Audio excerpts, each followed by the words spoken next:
The 93X Half-Ass Morning Show podcast is sponsored by Standard Heating and Air Conditioning. Install a new furnace and AC combo and save up to $3,000 with manufacturer and utility rebates along with Standard Heating's discount. Visit standardheating.com. The 93X Half-Ass Morning Show. 93. Welcome, everyone. Gorilla Monsoon here at ringside with my colleague Jesse the Body Ventura as the World Wrestling Federation presents the wrestling extravaganza of all-time WrestleMania. You don't like sports entertainment, Wayne? I got a wee bit of time for sports entertainment. Mike the Miz. Your favorite? Oh, if you name your favorite wrestler, I will assume you want to them. Alexa Bliss. Come in my face, I'm gonna fight you. Well, you're not gonna bust a nut anytime we're in the ring. I'm gonna get off by cranking your knob. There's one part of our bodies that's soft, and it ain't soft all the time, if you catch my meaning. Face looks like my nuts, except you got a hairier bush. Look at this! He's I don't believe it! It's over! Unbelievable! Ladies and gentlemen, It's WrestleMania! the weekend. Yeah, this is going to do it right here. Our final for the work week. And of course, we hope our listeners find themselves in the same type of a situation. Welcome to the FN93X Half-Ass Morning Show. Oh, sure, it's WrestleMania weekend. The only sporting event people are talking about. Nothing else on the sports calendar this weekend. Not that I can think of. No, nothing's bone dry. If you're just coming to from a decade-long coma or something like that, you probably just said, what do you mean WrestleMania weekend? But yeah, they drag it out and make it a whole weekend nowadays. It's ridiculous. 2 days for your viewing entertainment. Yeah, one day I thought was pretty good. Yeah. And sometimes it was a little long. Very long. So that's a lot of time to spend in front of the TV on a Sunday. Oh, It got man. to be like 12 hours with the kickoff shows and everything. As ridiculous as it is with our schedule, I do like that there is some WrestleMania on Saturday night at least. Yeah. Yeah, I hear you there, but Because Sunday doesn't really, staying up till, 11 o'clock on a Sunday to see a main event doesn't really work for anybody who wakes up this time of morning. WrestleMania used to be a big damn deal around my house, but not much anymore. Have fun. If you're dialing in all weekend long, have fun. But to me, I don't know, 9-10 hours of matches over 2 days is asking a little too much of my time. But I do love a bad promo. Josh played us a couple of bad promos in there. I'll watch bad promos on YouTube until my irregular heartbeat causes me to, you know what I mean? I'll sit there for hours and watch bad promos. yeah, you can. There's plenty of montages on YouTube. That's where I picked that one up. But these sexual innuendos, whether on purpose or they realize it later, it's always good stuff. I love when they Wait, realize what did I say? promo. You Yeah. can just see their face turn. It's like, oh. Did I just say I'm going to come on a guy? Oh, no. Yeah, a lot of them we can't even talk about on the radio.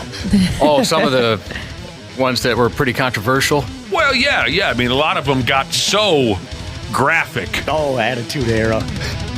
Well, I was actually thinking of even the earlier 70s, 80s. It's just, for a lot of reasons, I don't even feel comfortable talking about them on the radio. But you can find them on the internet. The one, I'll just give a hint at one. And it involves Mean Gene Okerlund being unable to keep a straight face, and he just has to give up and walk out of the camera shot. I can't. The last time I tried to bring this wrestler's name up, I made a mistake. I said the wrong name, so I won't even give it an attempt. But I'll just give you a hint, and old school wrestling fans know what I'm talking about. I was looking for a woman, but I didn't find no woman. That's all I'm telling you. Old promo from the 80s. Mean Gene couldn't handle it. He had to walk out of the shot. That's all I'm telling you. Oh, love hearing old Gorilla Monsoon and Jesse Ventura stuff. You know, some of that stuff was great. These days, it's just overkill, and I can't handle it. I spent some time watching a program last night. I'm wondering if anybody actually watches this stuff. I think it was QVC? Does that sound accurate? Is that the shopping network? Yes, yes. I think I have the right lettering. Some kind of home shopping television show. Anybody? Home shopping television. I don't watch it. I've been to the store at the Mall of America when that was there. Oh, fun. Or maybe it still is and it's moved, but I do remember that store being there. I believe the show was called At Home with David. Text me, what's our number around here? 651-989-9393. At Home with David, I think was the name of the show. It's like Down Home with David? I don't think it was down. It could have been Down Home. I can't say for sure. That's what it has on Shop QVC. Okay, there you go. Down Home with David. I'm sitting at the house with the friggin' wife, right? The Twins game's over. The Pigs were on, but I wasn't terribly interested. And I said, go ahead, put something on television. I don't care what it is. And she says, put it on this here channel, QVC, something about Down Home with David. And it was this dude named David. I have to give the guy a hell of a lot of credit. Very, very talented host. They're just selling all kinds of different home items, storage boxes, pet smell removal spray, the kind of stuff you usually see after hours on television, cleaning devices, furniture covers. It was strangely entertaining. Did you buy anything? No, so it didn't work. I considered a couple. I'm not going to make that phone call. It was strangely entertaining. And I got to click here on my text message. What do you call this thing? Text machine to see if anybody. And all I kept wondering was, does anybody really watch this stuff? And do they really buy the items? That's what I was wondering. Because they must. Mm-hmm. They must. Well, Amazon's around, so you could just do it right from your phone. You don't have to sit there and watch TV. True. I think it's for some of the older folks, maybe, who are kind of used to do it back in the day and continue to do it. That's what I was picturing. Elderly people in the South is who I was picturing. If you know who I'm talking about, this David guy was good. Very good at keeping everything together. Where was I going with this? Yeah, and he kept saying, oh, well, we only got 50 of these items left. And then 10 seconds later, he'd be listening to his earpiece. His director is in his, and he'd say, oh, that's it, we're sold out. Oh, no. And I turned to the friggin' wife and I said, is he being honest about that? Are they really selling these things to storage compartments? I'm sure they are. I mean, I would think they wouldn't shut down sales if they had to sell some stuff. Yeah, and like Josh said, it has to be working because it's still on TV. I'm surprised it's still on. So there was a show called I Love That For You. Anybody watch that with Molly Shannon and Vanessa Bayer? Never saw it. You're saying yes, Dana? No, I would just say it's Vanessa Bayer. Oh, Bayer, thank you. Yeah, I Love That For You. It was pretty funny, but it was about this. It was a comedy about this, it was kind of making fun of QVC, that type of thing. I hadn't seen anything like this in years and years and years and years. And I have to admit that it was strangely entertaining. He had just guest after guest after guest. You know how it's kind of a pain in the ass on this friggin' show when we have too many guests? Yeah. This David douchebag must have windmilled through a dozen different guests selling all these different types of... I don't know how the hell the guy didn't just have a breakdown. They have a producer and they're just on the side stage and they're like, go, you're in. So far, no one's texted in claiming any familiarity with this Down Home David, whatever the guy's name. But people are texting in with some experience with, what's the term I used a minute ago? Home shopping, television shopping networks. Here's a listener that says, I'm an old-time QVC shopper. I used to order stuff on Ambien. One day I bought $300 worth of gardening stuff. And what is Ambien? Well, he's on Ambien. He took some Ambien, and maybe that affected his decision making. There you go. Okay. There used to be a guy in the Home Shopping Network named Don West. I used to watch him all the time as a kid in the 90s. He was a pitchman, and he sold sports memorabilia. And he was so good, and he was so passionate. And he got to the point where, I would wake up my parents and be like, we got to get these cards. He said this is the greatest deal of all time. He was such a great pitch man. Right. And he's like, from the bottom of my heart, you will regret not getting this deal. I promise you. And I would get so obsessed and so passionate about this guy because he was such a good pitch man. Mom and Dad, can we buy a collection of coffee mugs that commemorates the 1981 Atlanta Braves? It was that type of thing, and he would get me on everything. I think we gotta get this. Question. Pardon me? Question. You have a question? Yeah, go right ahead. Have you seen your wife watch this show before? No. Or so how does she know about it? Where you're like, just throw something on? She's effing David. She's banging David. Yeah. Or I think, Wapple, she watches this with her girlfriends. Oh, okay. Huh. She was very familiar with this character, David, and she was also very familiar with another network's home shopping setup. I think she watches it with specifically one of her girlfriends. Have you seen her buy anything on there? No. Oh, okay. Seen her buy plenty of things with the cell phone. Like you were saying, Amazon and whatnot. But no, she knows the routine, though. This text says, I always stop and watch the guys selling stuff at the grandstand at the state fair. It's mesmerizing. I do, too. Yeah. Every year, I'll watch them make smoothies and stuff like that. Guy. Yeah, he's awesome. They have a few different ones, but they're all awesome at that. Well, whoever the knife guy was there for many, many, many years, someone text me, the little bald knife guy, I think he passed on now. He was in one of the state fair... The grandstand. He was in the grandstand for decades, selling those sharper than sharp knives, cutting through the beer can, cutting through the tomato. Mm-hmm. But, there's been plenty of guys and gals who have had that gig at the fair. But there was the one dude, the little bald-headed guy with glasses. He was like a living legend. Me and my buddies would make a point to go see him every state fair. This stuff can be entertaining. And there, last night, it was one of those deals where I was enjoying what I was watching, and then after, I don't know, a half hour, I said to myself, what am I still doing here? Yeah. But I think it was credit to the host. The guy was a pimp. There's an art to it for sure. I could be wrong, but I'm pretty sure that I heard from my mom that my grandpa used to kind of be a door-to-door salesman selling Cutco knives. Well, sure. Cutco cutlery.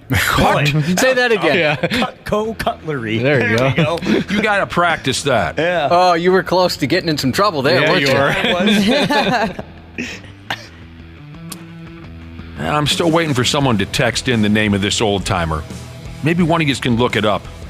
What was that old couple there? I think they were a local couple. The guy that he would take his thumb and kind of spin it, move back and forth. Do you remember their names? I wish I could remember the names. I loved that show, and I forget everything about that show. I believe the guy with the thumbs may have checked out. Yeah, I heard that. I think they did some kind of, what do they call it, community cable access show out of Osseo or Spring Lake Park. I know who you're talking about. I'm sure people know. Yes. That was great. I don't know why that was so much entertainment. They just did kind of a community calendar show. Yeah. I watched it a handful of times. I wish I could help you out, Cubby, but they were great. They were awesome. They were so pleasant to watch. Hell, I even once in a while will flip over and watch the polka dancing on my cable access. I forgive me if there's only one cable access channel or 79 of them. I don't know. But does anyone, do you have the polka program come up once in a while? Maybe. No. I will watch the polka dancing for a little while. But just so you know, I guess where I'm going with all this is, if ever you bump into the show Dicking Around with David, what's it called again? Down Home. Check it out. It's oddly, I don't want to call it fascinating, but captivating. I'll go with captivating, sure. Thank you to Piano Mover Jesus. Viva and Jerry. Is that Viva? Is that how she pronounced her name? That sounds right to me. Yep. Oh, it says they were great family friends. Oh, they both passed. Okay, I didn't realize that. I have gotten text over the years about them from people who were friends with them. They put on a great show. Yeah, I really enjoyed that show. I had a friend who ran the camera. He was one of the cameramen on an all-night home shopping television show. This is 30-some years ago. How old are we now? So yeah, probably 30 years ago. It was a local show.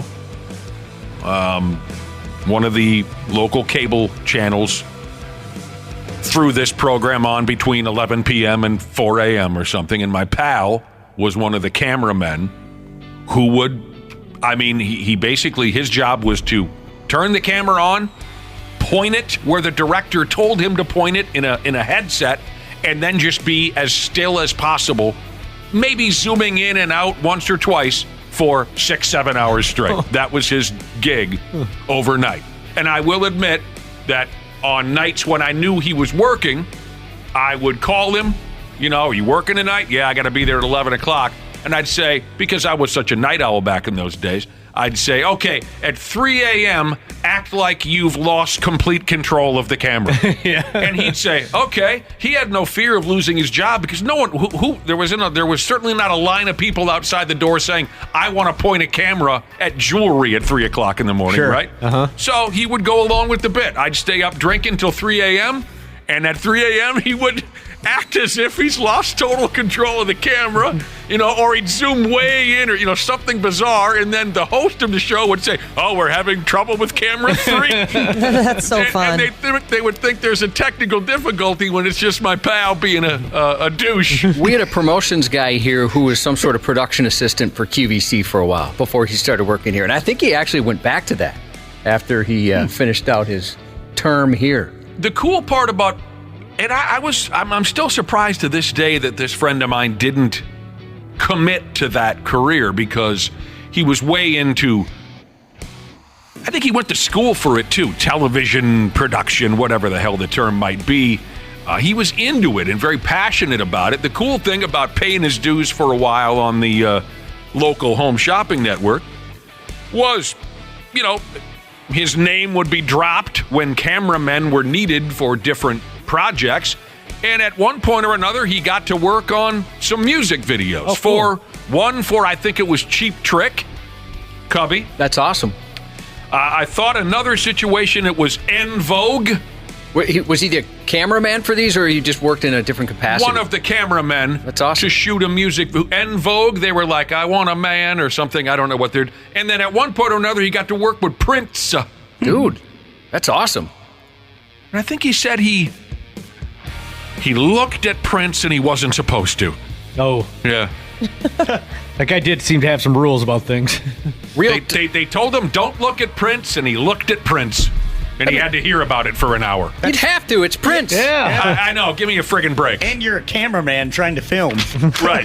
He used to go to a movie theater my buddy worked at, and my friend told us that. None of us really believed him, but we were there at a movie. I think we were seeing Airheads. The movie Airheads. And all of a sudden, the door, he would show up at just like my friend said happens. They'd let him in the door right, but like the emergency exit, at the very last second. So you see this guy that's like 4 feet tall, surrounded by 6'8" giant muscle-bound dudes, and then they just bring him to a reserved seat. So I saw Prince and I looked at him, but it was very dark. You could barely see a thing. Can you imagine that? You're a grown man, you're busting your ass, and that was the thing about working on these music videos as a cameraman or a sound guy, whatever the case may be. One of the grunts, this pal of mine, as I said, was a cameraman. You have to... It's long hours and very, very little pay, right? Mm-hmm. You're a grown man. You're exhausted. Maybe you got enough money to buy a Happy Meal once the day is over, right? But yet you get pulled aside for an hour because you looked at Prince. Hey, man, we told you not to look at him, but they said that you looked at him. My gosh. How do you so dumb. How do you have that conversation as a grown person? I will say... he turned me down for a high five, Prince did, and Josh knows that story. And... it was upsetting. In some of those cases, though, it's the people that surround the celebrity. It's not necessarily the celebrity being in abused. some of the cases. I mean, we've definitely run into that before, where the celebrity couldn't be nicer. And I know you could make an argument, well, they don't want to be the bad guy. But in some cases, I do believe it's just the people, because they want to feel that power. Yep. Real Dirt Nasty Jesus said Joe Francis was one of the best TV salesmen. He would sit and watch his sales pitches around midnight quite often. That was a wonderful time of my life, too. Yeah. That guy turned out to be a pretty big scumbag, though. Girls Gone Wild? Yep. Yeah, he sure did, didn't he? He sure did. Yeah. But man, that guy could sell some DVDs, and boy, do we trade them around in high school. Oh, I'll bet. Yeah, I'm getting more and more texts with some people who are familiar with this David character that I watched last night on a channel, I think it was called QVC, selling products. Just a never-ending parade of home improvement products. I'm still not... But these texts are saying my grandmother watched it, or we watched it with my grandma. Yeah, like, I'm sure it was...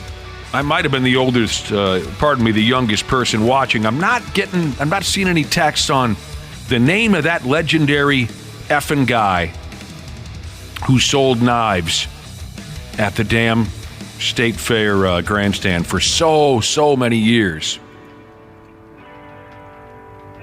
Because that was a big draw for me and my pals, because we were fascinated by how he had the same... What's the term? The same routine, for lack of a better term. If you heard his routine in 1990, it was the same in 1999. Rattling through the lines and the selling points, we were drawn to that. We thought that was really interesting to watch. It is a talent. It's definitely a talent. Get people to stand around and people who, like yourself, who normally wouldn't watch anything like that on QVC, but you were mesmerized by this gentleman's personality. Keep that stuff going, that'd be tough. And I'd imagine there's days he's like, this stuff all sucks. I don't want to sell this. Yeah. I don't want to talk to whoever that person is. There were times he did look exhausted, did look uninterested, but yet that was his gig. I'm trying to, really honestly, I think I can remember this. He would say he had this line that he used every year about cleaning a fish with these knives. And it was something along the lines of, you could clean a fish so fast that walleye will try to swim away before he realizes he's out of his birthday suit. I believe that was one of the cute, and then the crowd would go, you know what I mean? He good stuff. What else is going on around here, Josh? Boy, I don't know. What is going on around here? Someone should tell us that kind of stuff. About what's going on? Yeah.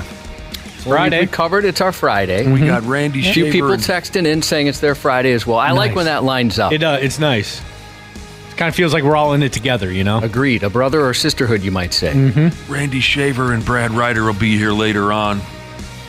And then it'll all be over. And we can get the hell. We can get free of this place for a couple of days. Here's a text message that says, leave it to Nick to never watch John Wick. But we'll watch the Home Shopping Network. Sometimes you do have some interesting TV viewing. Mm-hmm. Yeah. Mike and Molly was one. Well, what's interesting about a sitcom? Well, it's just that you got into it like 8 years after it went off the air. I get everything. Do you not realize what you're dealing with? No, I know. I get into everything 10 to 15 years after it hit it big, yes. People are guessing Ron Papay. I don't think.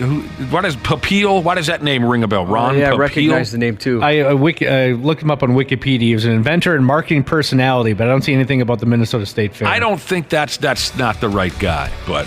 Yeah, I think it's great you're talking about QVC for the first time. I looked it up. It started in 1986. And here we are in 2024. They got what they wanted. And there were 2 separate channels showing this stuff last night. 2 at the same time. Flipping back and forth? I stuck with that David guy. He was much, much more. And people, it wasn't the Ginsu knives. At least I don't think they were Ginsu knives. Those I remember from television ads. I think the little bald guy at the State Fair sold a different brand of knife. But we all bought some.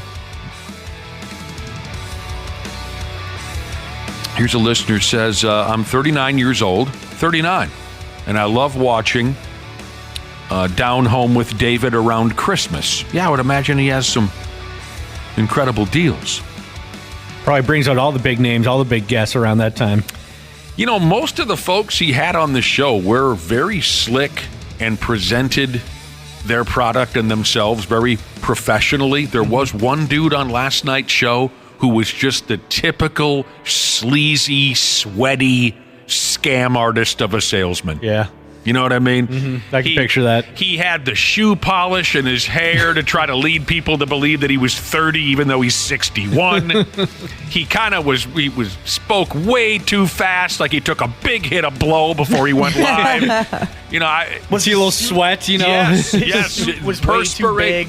What? Pardon me? His suit was too big. Didn't really fit him. Yeah, the guy came off as if deep down inside he's thinking, if I don't sell a dozen of these, whatever, shoehorns, I'm going to jail. You know what I mean? I wonder if there's got to be a ton of pressure, right? Oh, yeah. I mean, any sales position, I suppose. Especially if you have your few minutes on TV with David, you really got to knock it out of the park to get these things sold. Especially if it's your own creation. Mm-hmm. It's one thing if you're working for somebody else, but this sweaty, sleazy guy last night, to me it seemed like this was stuff that he mixed up in his own garage. You know what I mean? This cleaning product or whatever it was, he mixed this in his garage, and if he doesn't sell a dozen of these, he's going to jail. I could never be a salesman. I could if it was something I was passionate about. Yeah. I did sales once. I would have to. Sorry. Go ahead. Yeah, no, my brain realized you were talking, but it kept going. My mouth kept going. It's all right. I was just going to say, like, there's times like I'll talk about something and people wonder if I work there because I'm passionate about it. If I'd spend my own money on it, I could easily sell something, I think. Yep. I did sales. It was technically a sales job at a car rental place because your job is to upsell people on things they don't really need, like insurance. And I couldn't bring myself to, scam people into buying it. But I had guys I worked with, they had no trouble just lying and cheating, being like, if you don't get this insurance, if anything happens to this car, you're on the hook for the whole thing. Just lying to people to get them to buy this unnecessary stuff. And I could not bring myself to do it. I'll tell you what, Josh, maybe you're right. Maybe if it was a product that I was really passionate about, like beer, chewing tobacco, adult movies, I don't know. Last Man Standing. The Channel 45 program, Last Man Standing. And we're probably going to get text messages saying, well, you guys, you kind of are salesmen. Well, sort of. I see what you mean if we read an ad, Sure, I see what you mean. But I forgot that I guess I was a salesman for a brief period of time. Telemarketing. Oh. Gross. What do you mean? That would be awful. Oh. So many people do not want to talk to you. Well, yeah, but they just hang up. Mm-hmm. Oh, yeah. But then there's those couple of people that, like, they want to ruin your day. Telemarketing. Because, like, I know those kind of people who like to answer and mess with the telemarketer, or like to answer and cuss them out just for fun. I wouldn't care. Then part of your day's gone. Thanks for eating up some of my time. Did any of the rest of you do telemarketing? No. I had a lot of friends that did. There was a big siding remodeling in our area where we grew up, and that was a lot of people's first-time jobs. So you're either a telemarketer or a door-to-door salesman. Trying to get folks to buy siding? Yeah, siding, remodeling stuff. See, for me, I didn't. It wasn't terribly drastic or dramatic because it was just a part-time job while I was going to school. I was just looking for some beer money. If any day I walked in and they said you're fired, I wouldn't have cared at all. Different if it's, your full-time job. I can't imagine something. But it was fun. Ashley, trust me, most folks just hung up. There were very few of them who said, you mother effer, if you call here one more time. If they ever did, that's fun. Would you call back? No. If they told me to F off, I'm not going to call them back. I got cursed out by one of those telemarketers. The telemarketer cursed you out? Yeah, this was pre caller ID. So, we used to answer the phone anytime it rang. And I had politely declined a few times, and I couldn't hang up. I should have just hung up, right? But I just wanted to have a natural goodbye. So we had a nice interaction. And this dude eventually started cussing me out, saying this is how he makes his money, F you, whatever. It was like, he attacked me just for being polite. Sorry, bro. Josh, I can picture you getting roped into like a 45-minute conversation with the telemarketers because you don't want to say goodbye. I woke up in the middle of the night, I called them back, and I said, listen, let's settle this. I don't want it to end like that. You know, it was an easy gig, especially like I explained. It was a 4-hour a night, if that, part-time gig. I didn't care about it at all. There's a script in front of you. You read it. Sometimes a lot of the times they just hung up. Very rarely did they F-bomb you. And if, like I said, if they did, who cares? Mm-hmm. That was hilarious to me that they would lose their temper. More often than not, they just agreed or disagreed, meaning they accepted the offer or they turned down the offer. But you know, you can't help but walk away feeling pretty sleazy.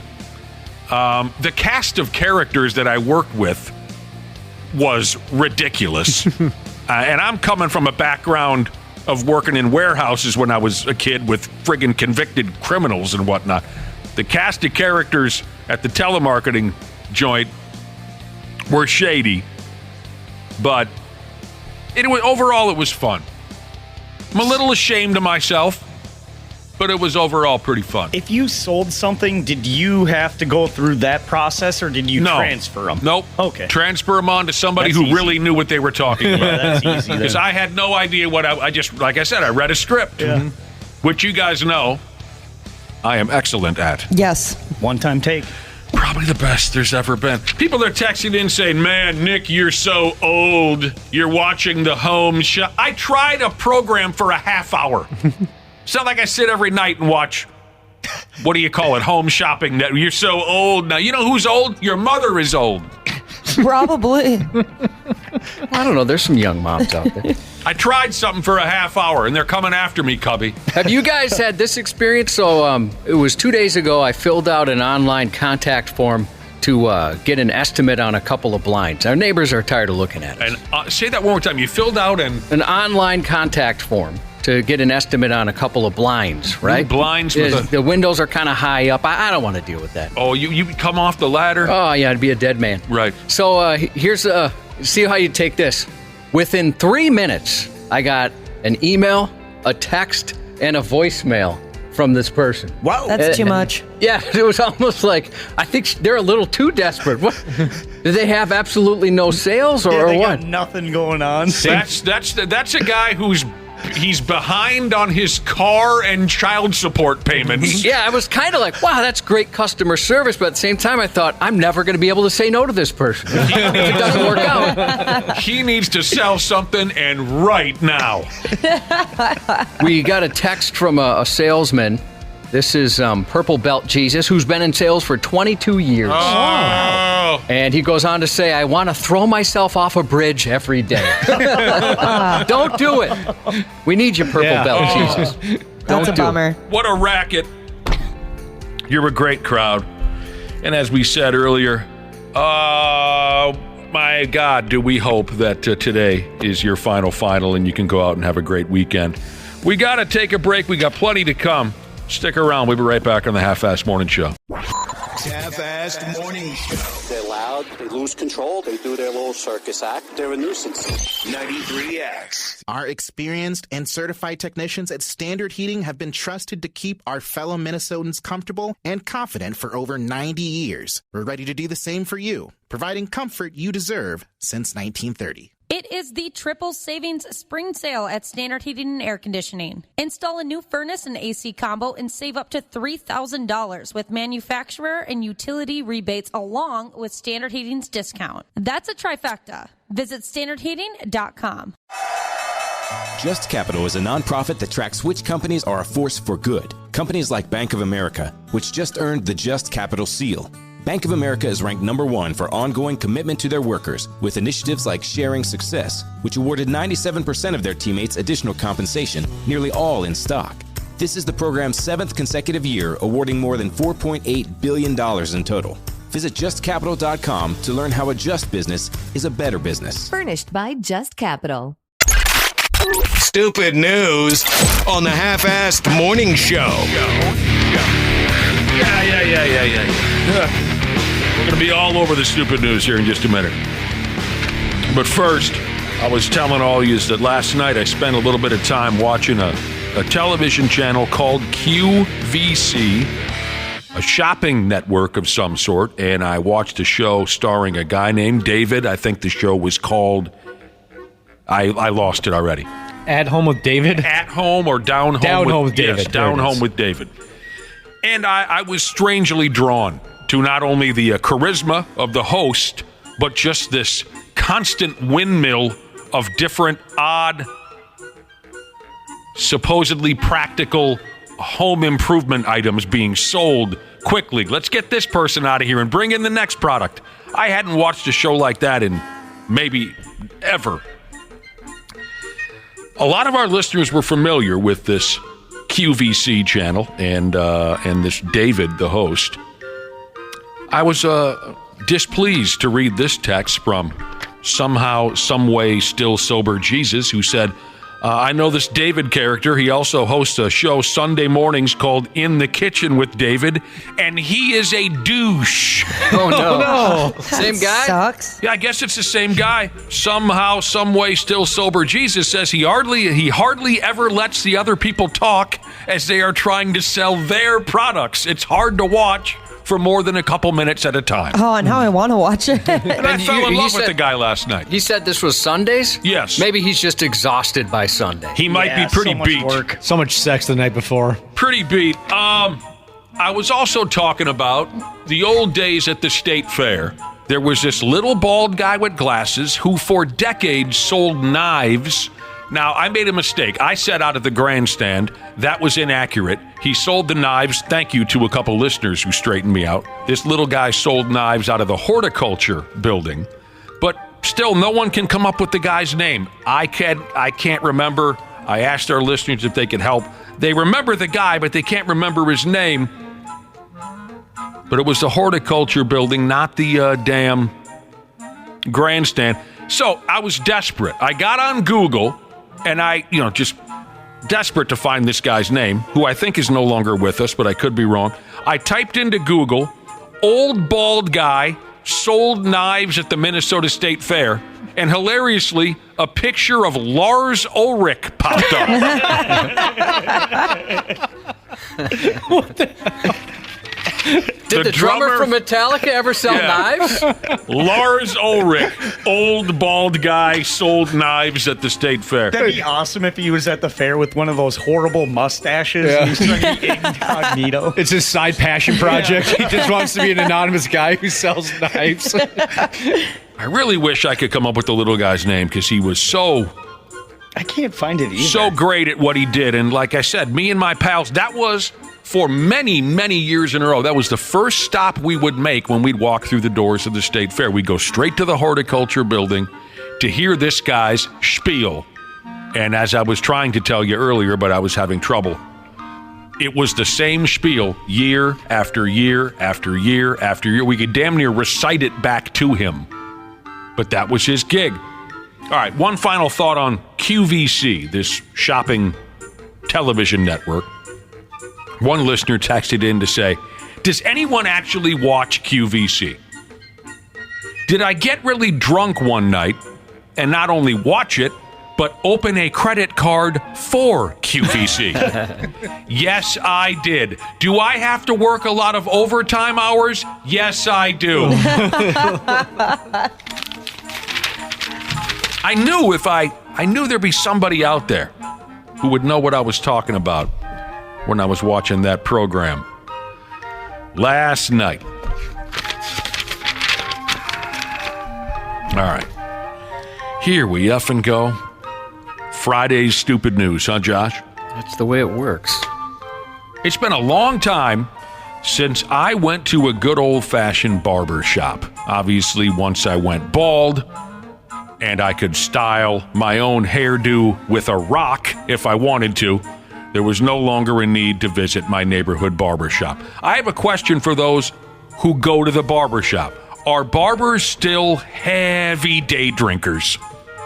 Never been to an actual barbershop. What? Yeah, I mean, I just go to Great Clips. That means you're not actually American or male. Oh, Yeah. boy. Right. Yeah, you guys aren't real men. Am I Australian? Let's hear your accent. Hello. Good day, mate. You might be Canadian. That sounds Canadian. Yeah. When I was a kid, our neighborhood barbers were the heaviest day drinkers in town. They didn't drink openly in the shop right there in front of people, but once you sat in the chair, you could tell by the smell and by their delivery that they had a few in them right away in the morning. I went to a family barber shop, and those guys, it was a father and a bunch of sons. They didn't seem to be day drinkers of any sort. Did it have that cool little pole out front? Of course they Yeah, did. it has to. What kind of a question? Of course they had the thing. I don't know. I've never been to a barber shop. How do you not ever go to a barber shop? But I see them outside, and I'm like, wow. Yeah, it's fun. Go into should one, go. Wapo. There's some bonding that happens at the barber shop. Yeah. I need to very make vividly. friends. Pardon me? Need to make friends, acquaintances. Is that too much for you to make good for friends you. and acquaintances? It could be. You are a charismatic person who you deserve friends. You could easily make friends. When I was a kid, I vividly remember the first barber shop I ever went into with my dad and the first haircut I ever got from an actual barber. The guy's name was Frank. He was friends with my dad, and he liked to drink all day. And I went there for every haircut. Oh, God. Smooth into my 20s. See, my They mom, like to drink all day over there. And I had a lot of respect for that. Sorry. Yes, your mother. My mom's friend was a hairstylist, so we would always just go to her house, and then she would cut our whole family's hair in her basement. You know what, Wapple? Cut her a check, and there you go. You're not Brad Ryder. You don't need to give us excuses. It's all right. You don't. It's okay. You've never been to a barber It's shop. okay.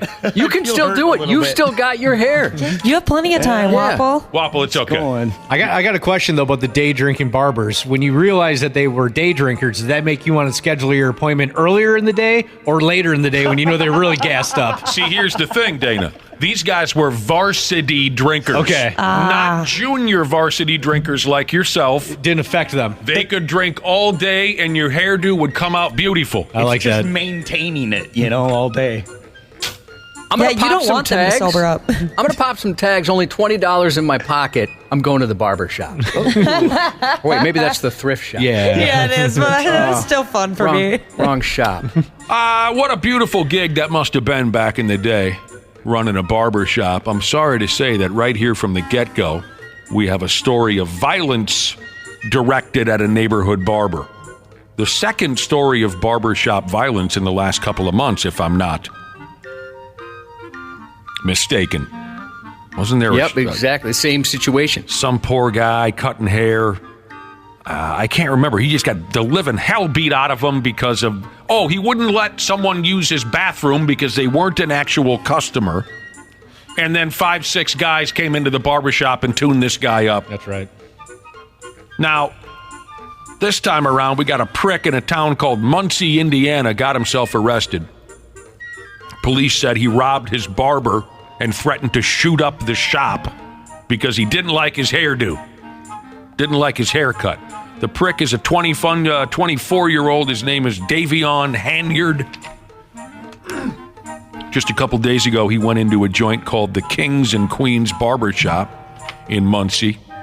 During his scheduled haircut, Hanyard got all pissy because he thought the barber had, quote, messed his hair up. But this Hanyard guy, although he was pissed, he stayed put and let the barber continue to work. But soon enough, according to Hanyard, the barber messed up again. This time, Hanyard ripped off the barber cape and stood up from the chair. He started arguing with the barber about messing up his, quote, line. The barber told the douche that the cut was fine, and the douche sat back down again and let the barber fix the fade. Unfortunately, this Hanyard jagoff just couldn't completely calm down. He kept yelling about his line and his fade and all these other. He ripped off the cape again. He stood up and said to the barber, "How about we just fight?" How about no? I always like to fight the guy holding the scissors.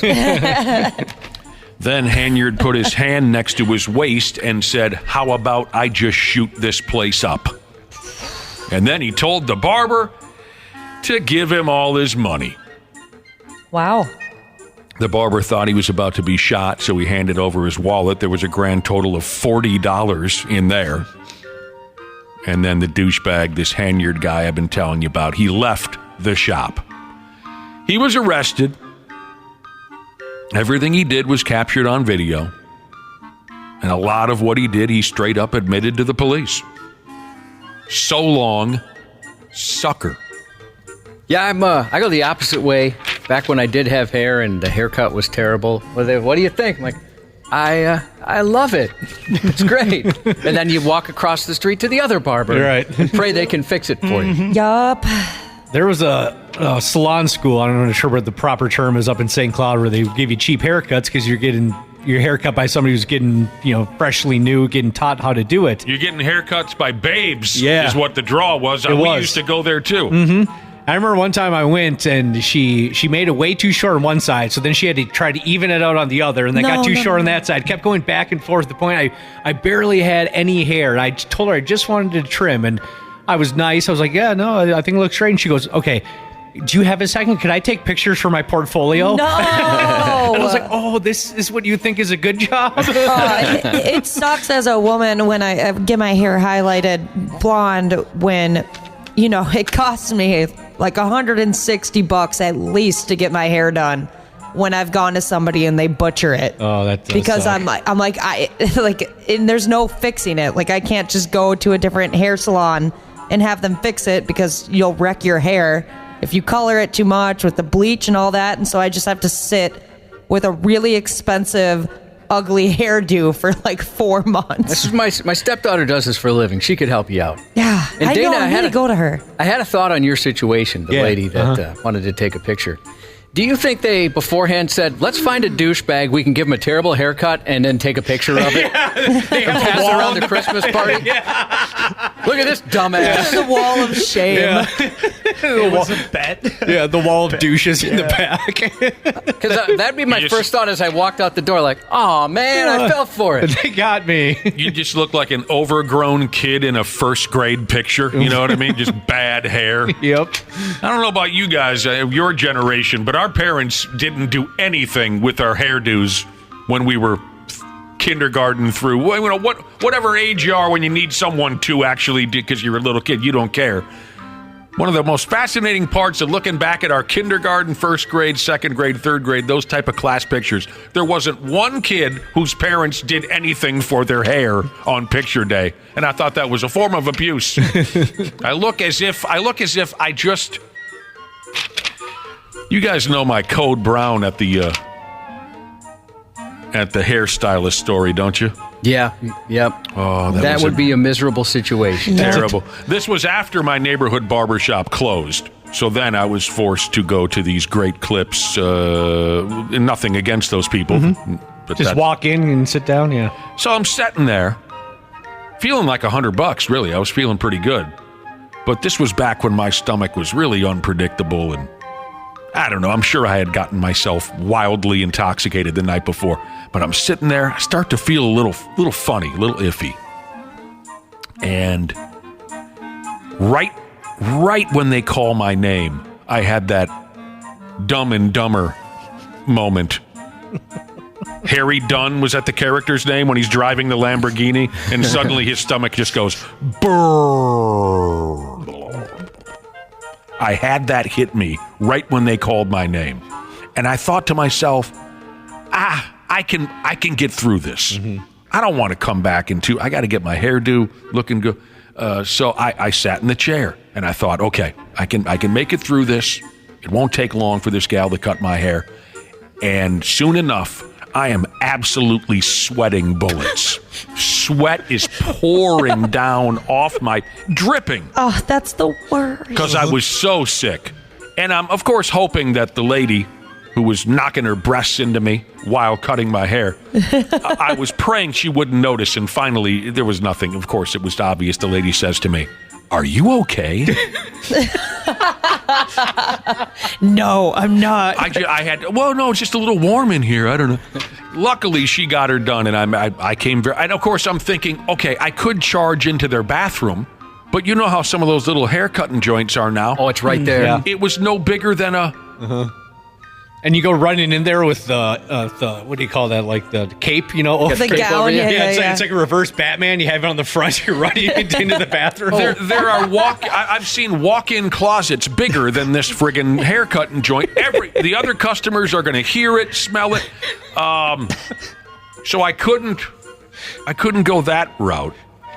And then imagine getting back into the chair. All right, feel better now. Let's finish this thing up. I don't know why, but I think I'd be embarrassed enough where if she asked me what was the matter, I'd just say something like I was a heroin addict. I just need a fix as soon as you're done. I don't have to poop. Yeah. You'd rather pretend to be a heroin addict than admit you had to run to the bathroom. That would have been a brilliant answer, because I'm sure I looked very much like I needed a hit of crack. That's how. Oh, God. All right.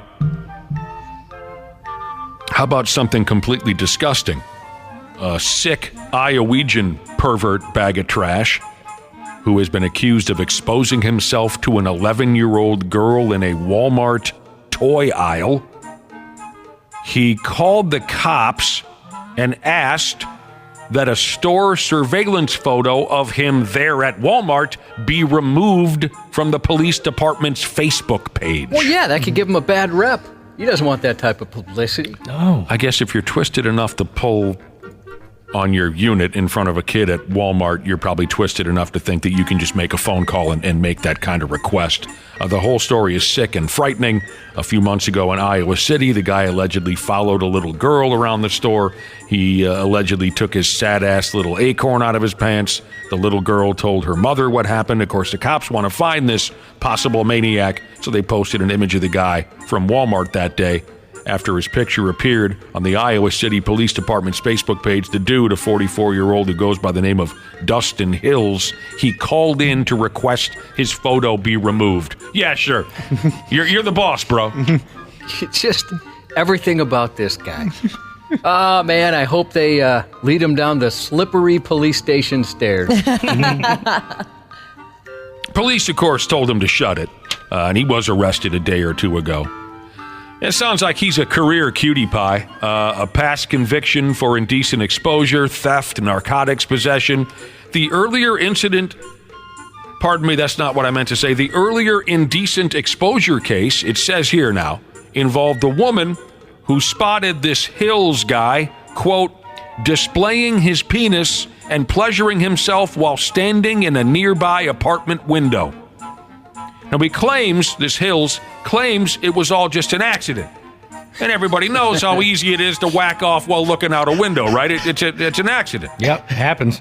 Oops, I'm whacking my damn bag in a window again. That's just my bad luck. Yeah, I've got plans to do that. I mean, I might accidentally do that later today. I mean, you have to before those blinds get installed. This is another one of those, yeah, no doubt. This is another one of those guys that just got to throw away the key. Yep.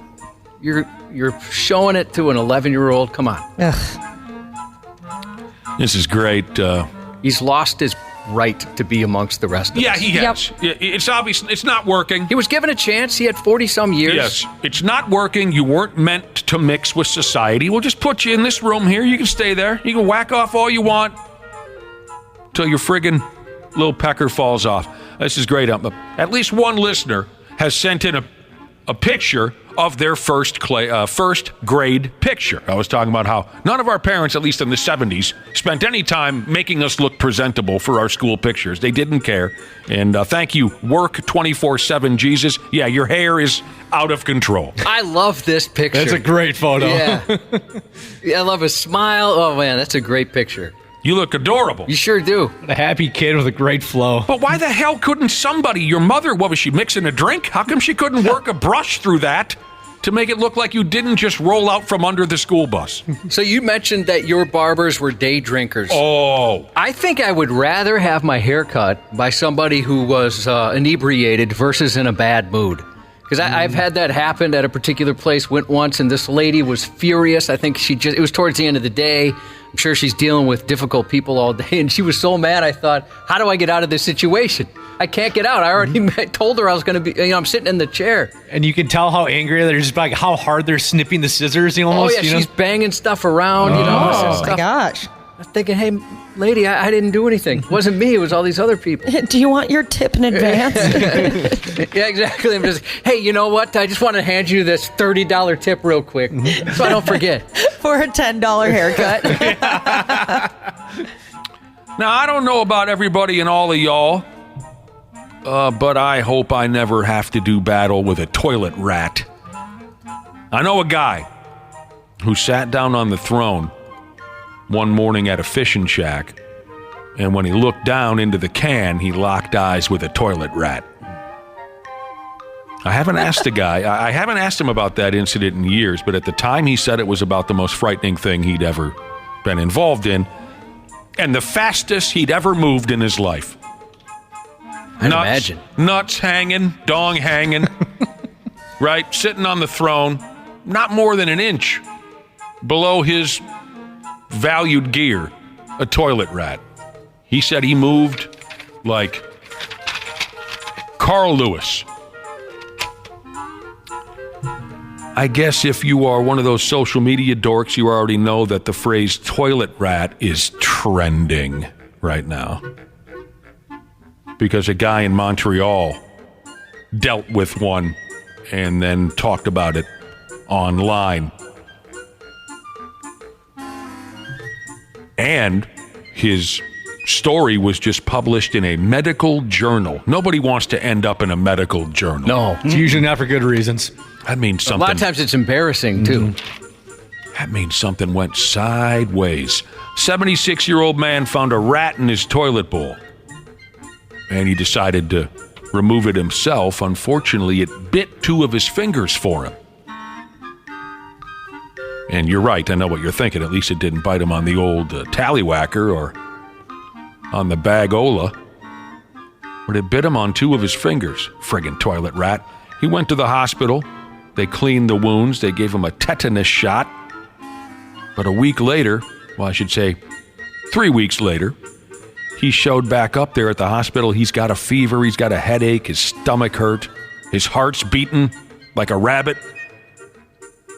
It turned out that toilet rat was carrying a lethal disease.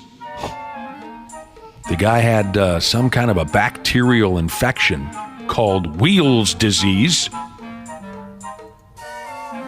And that was making him sick, and it was cooking the old boy's kidneys. Kidneys were getting ready to drop right out of his ass. It could have killed him dead, but doctors treated him with antibiotics, and a few days later he was back to normal. That particular French-Canadian toilet rat remains at large. What else? There's been Pizza Rat. What was the one that made an impression in the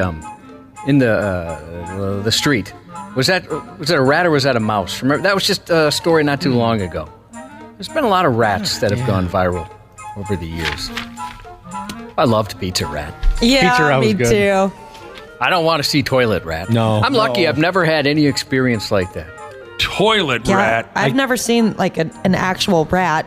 No, I mean, thank God. I don't know what I'd do. What I mean, like no animals, no scary bugs, nothing like that. Didn't the Mets have a rally rat or Probably. something? Ran on the field, running around. Doesn't ring a bell, but you're probably right. Everyone likes to have that rally critter these days. Gary Gaetti, he was the rat. Ken Linsman. Here's a guy who signed up for one of those airplane rides and then he took a piss on the floor. He's in trouble with the law for that. He admitted to taking a squeege on the floor of the airplane. He was taking a ride on something called a KM Malta Airlines flight. It says here that the PP incident happened on the first day of the airline's operation, a brand new airplane company. Off to a great start.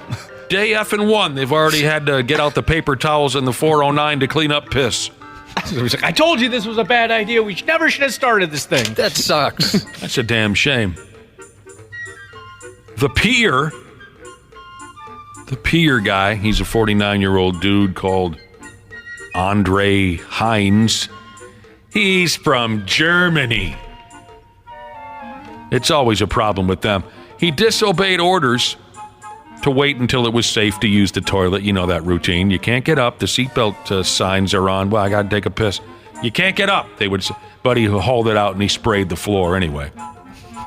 He was drunk. He says he's sorry. Well, that's good at least. I mean, truthfully, I'm not being sarcastic. Jesus. It's better than nothing. Look what time it is. I know. Oh my so gosh. fast. I can't believe. God, I love these last two stories. It's so hard to choose. Josh, choose for me. We got to do the very next one.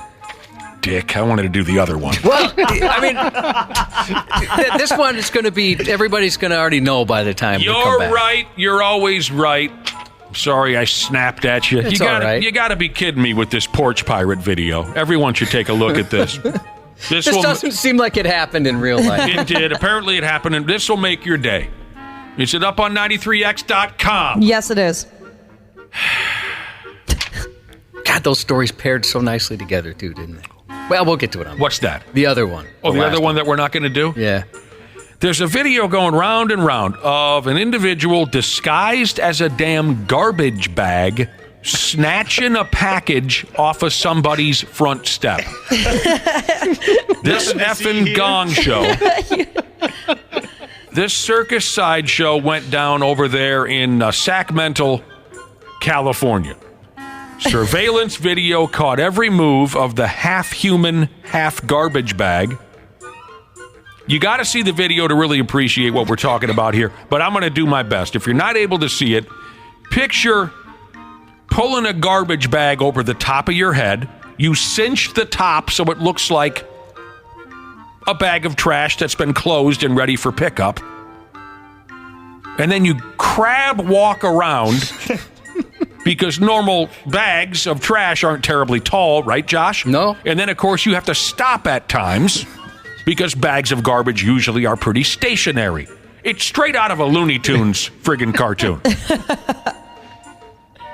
The video shows a thief disguised as a garbage bag slowly making his or her way to the porch to steal someone's package. So it's almost, again, like the Looney Tunes reference.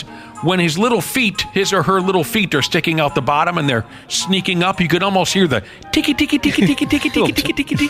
Twinkle toes. Like in the Bugs Bunny show.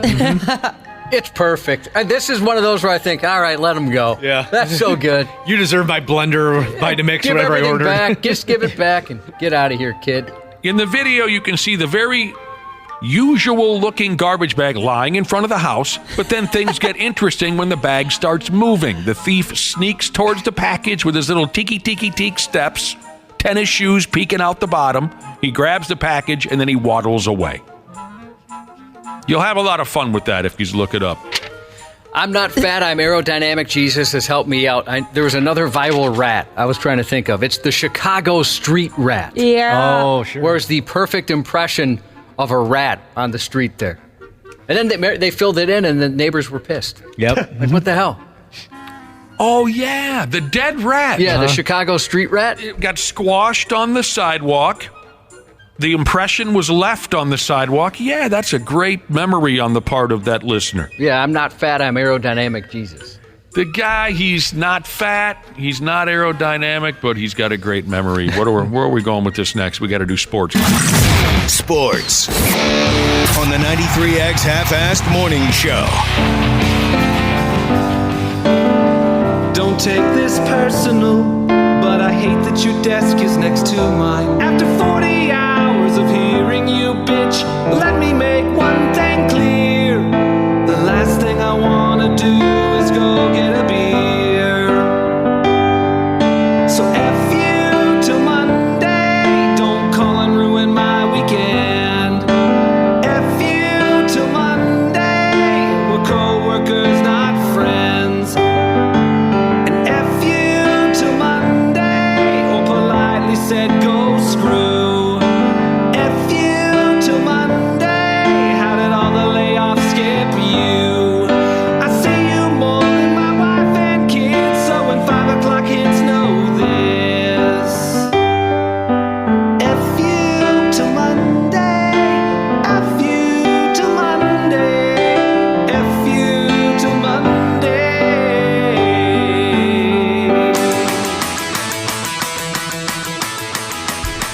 a beautiful tune, Cubby. I like that one. Mm-hmm. I don't get sick of that one. All right, let me get through this sports real quick. We got plenty of time to jaw jack with Randy Shaver and Brad Ryder. Twins didn't look so sharp yesterday in the home opener. Nah.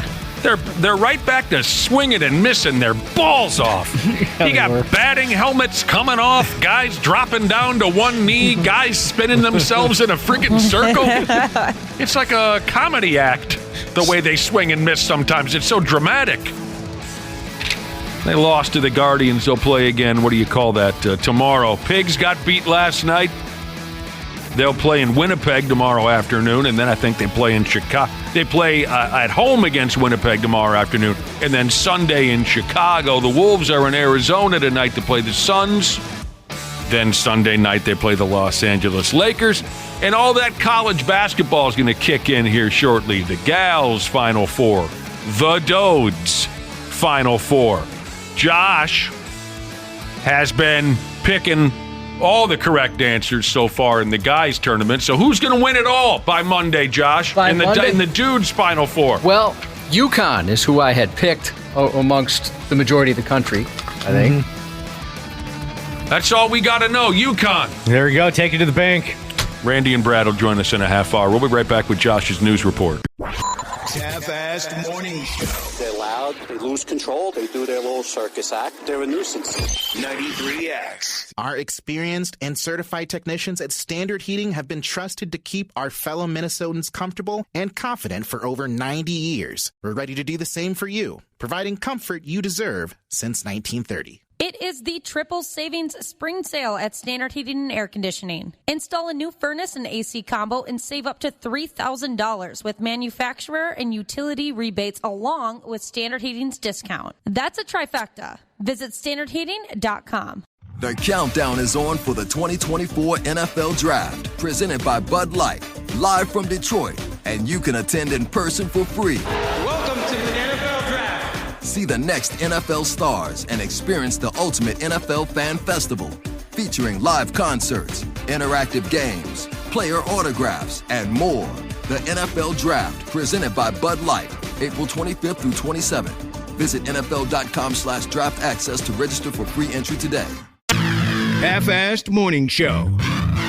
93X. The place is pretty secured. Alarm system, they check to make sure that the alarm is set up. Just to think that they were able to go through the security system and get away with all that money, it's a shocker. Can we get that guy some cough drops? They were trying to disguise his voice. I blew up, didn't I? You made him into a robot. Hollywood found source material for its next heist film, an incident that took place in their own backyard. Burglars in Los Angeles stole an estimated $30 million Easter Sunday from a money storage facility that stores cash from businesses. Investigators say the manner in which the burglars stole the $30 million is baffling. They came in through the roof, somehow avoided the alarm system, and knew how to access the vault. The incident is being described as elaborate, suggesting it was carried out by an experienced crew of burglars, thieves who knew how to gain entry to a secure facility unnoticed. And further adding to the intrigue, very few individuals would have known the huge sums of cash being kept in the safe that day. Another wild aspect of the burglary is the vault showed no signs of external break-in, so the robbery wasn't even discovered until the next day because nothing looked out of the ordinary. The heist is one of the largest in Los Angeles history, if not the largest. Prior to Sunday's theft, the largest cash heist ever in Los Angeles was $18.9 million in cash stolen from a facility in 1997. Not cash, but a higher value theft occurred nearly 2 years ago, when up to $100 million in jewels and other valuables were taken from an armored big rig. The thieves stuffed 20 large bags of gems during the 27-minute robbery into their vehicle. That crime remains unsolved. I'll be damned. $30 million, somebody walked away with that. In cash. Dang. In their hand. Yeah. The Blaine Police Department is warning the public about a Bitcoin scheme. Victims are often notified by a pop-up providing a number to contact Microsoft support regarding suspicious charges on their bank account, and it directs them to withdraw thousands of dollars and then put them in Bitcoin machines at gas stations.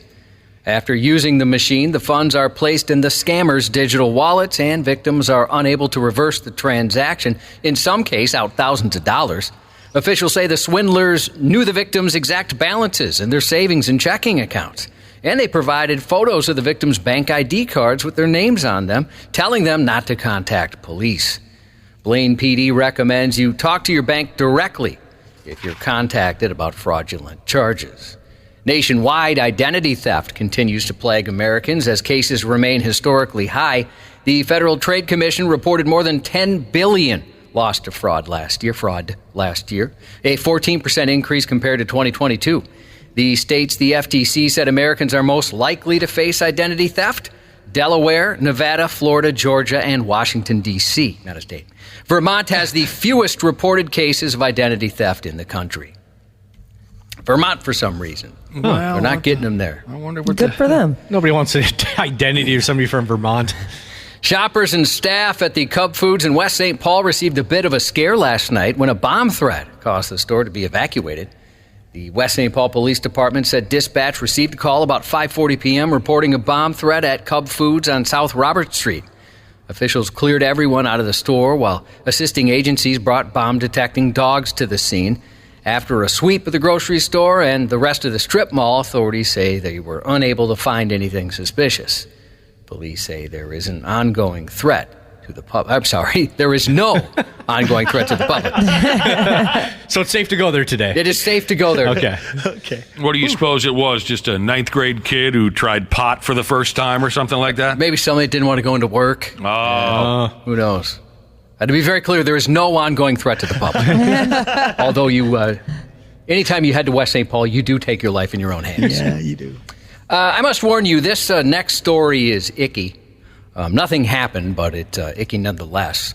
A Sauk Center man struck a plea deal in a 2022 case that says he met up with a police decoy posing as a 17-year-old girl in Woodbury so he could pay her to have sex with his 240-pound English Mastiff named Lincoln.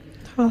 According to the criminal complaint, the 49-year-old initiated a text conversation with the decoy September 20th of 2022, saying he wanted the girl to have sexual intercourse with his dog while he watched and masturbated. Twice, the decoy told him she was 17, which he was totally cool with. He agreed to pay the decoy $350 to watch and then an extra $50 to film the sexual encounter. Over the course of several days, he vividly described in text the process and said he would bring the decoy flavored vodka. Officers were in Sauk Center when the man left his home to go to the meetup. They followed him for 120 miles until he got to the Woodbury gas station. When he was arrested in his car, they found Lincoln along with $400 and a bottle of flavored vodka. They seized the guy's cell phone and recovered the text message string between he and that decoy. Oh, get that dog away from that man. Oh, I Get don't everybody even away wanna from know. that man. Like what he's done with that dog already. The dog was taken away from the man, Good. luckily. Let me tell you something, Cubby. That's pretty dark. Yeah, it's sick. Thank goodness they caught the guy. Yeah. And that's just, beyond imagination, isn't it? Yeah, we often wonder, how do you get there?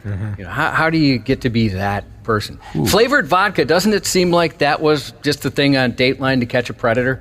Yeah. There's always some sort of flavored vodka scene. Yeah. And it was what we drank in high school. Flavored vodka? Mm-hmm. Yep. Like the vanilla vodkas or Yeah. what? Gross. I know. I can't look at that stuff anymore. Like UV blue. Oh. I've had some bad experiences with that. Oh.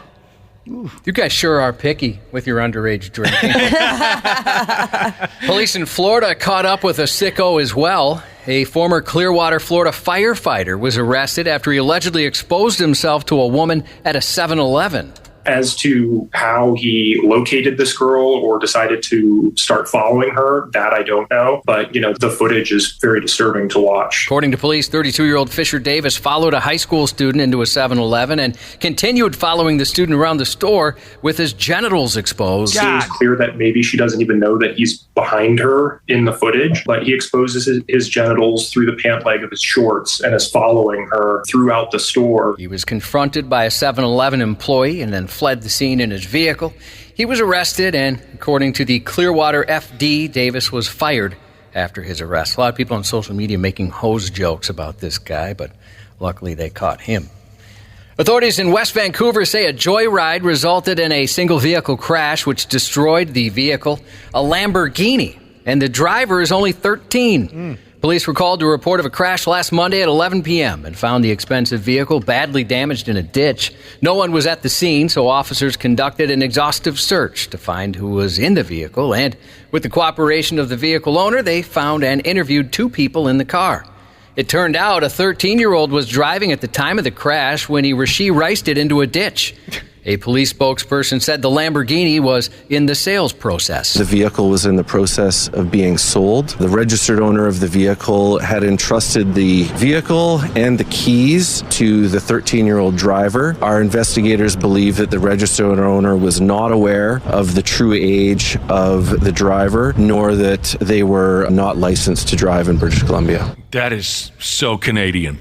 That whole statement. Every sound that guy made was so Canadian that I loved it. The cops were wondering why the person selling the vehicle would hand the keys to a 13-year-old. You know, here you go, here's keys to a Lamborghini, watch these for me.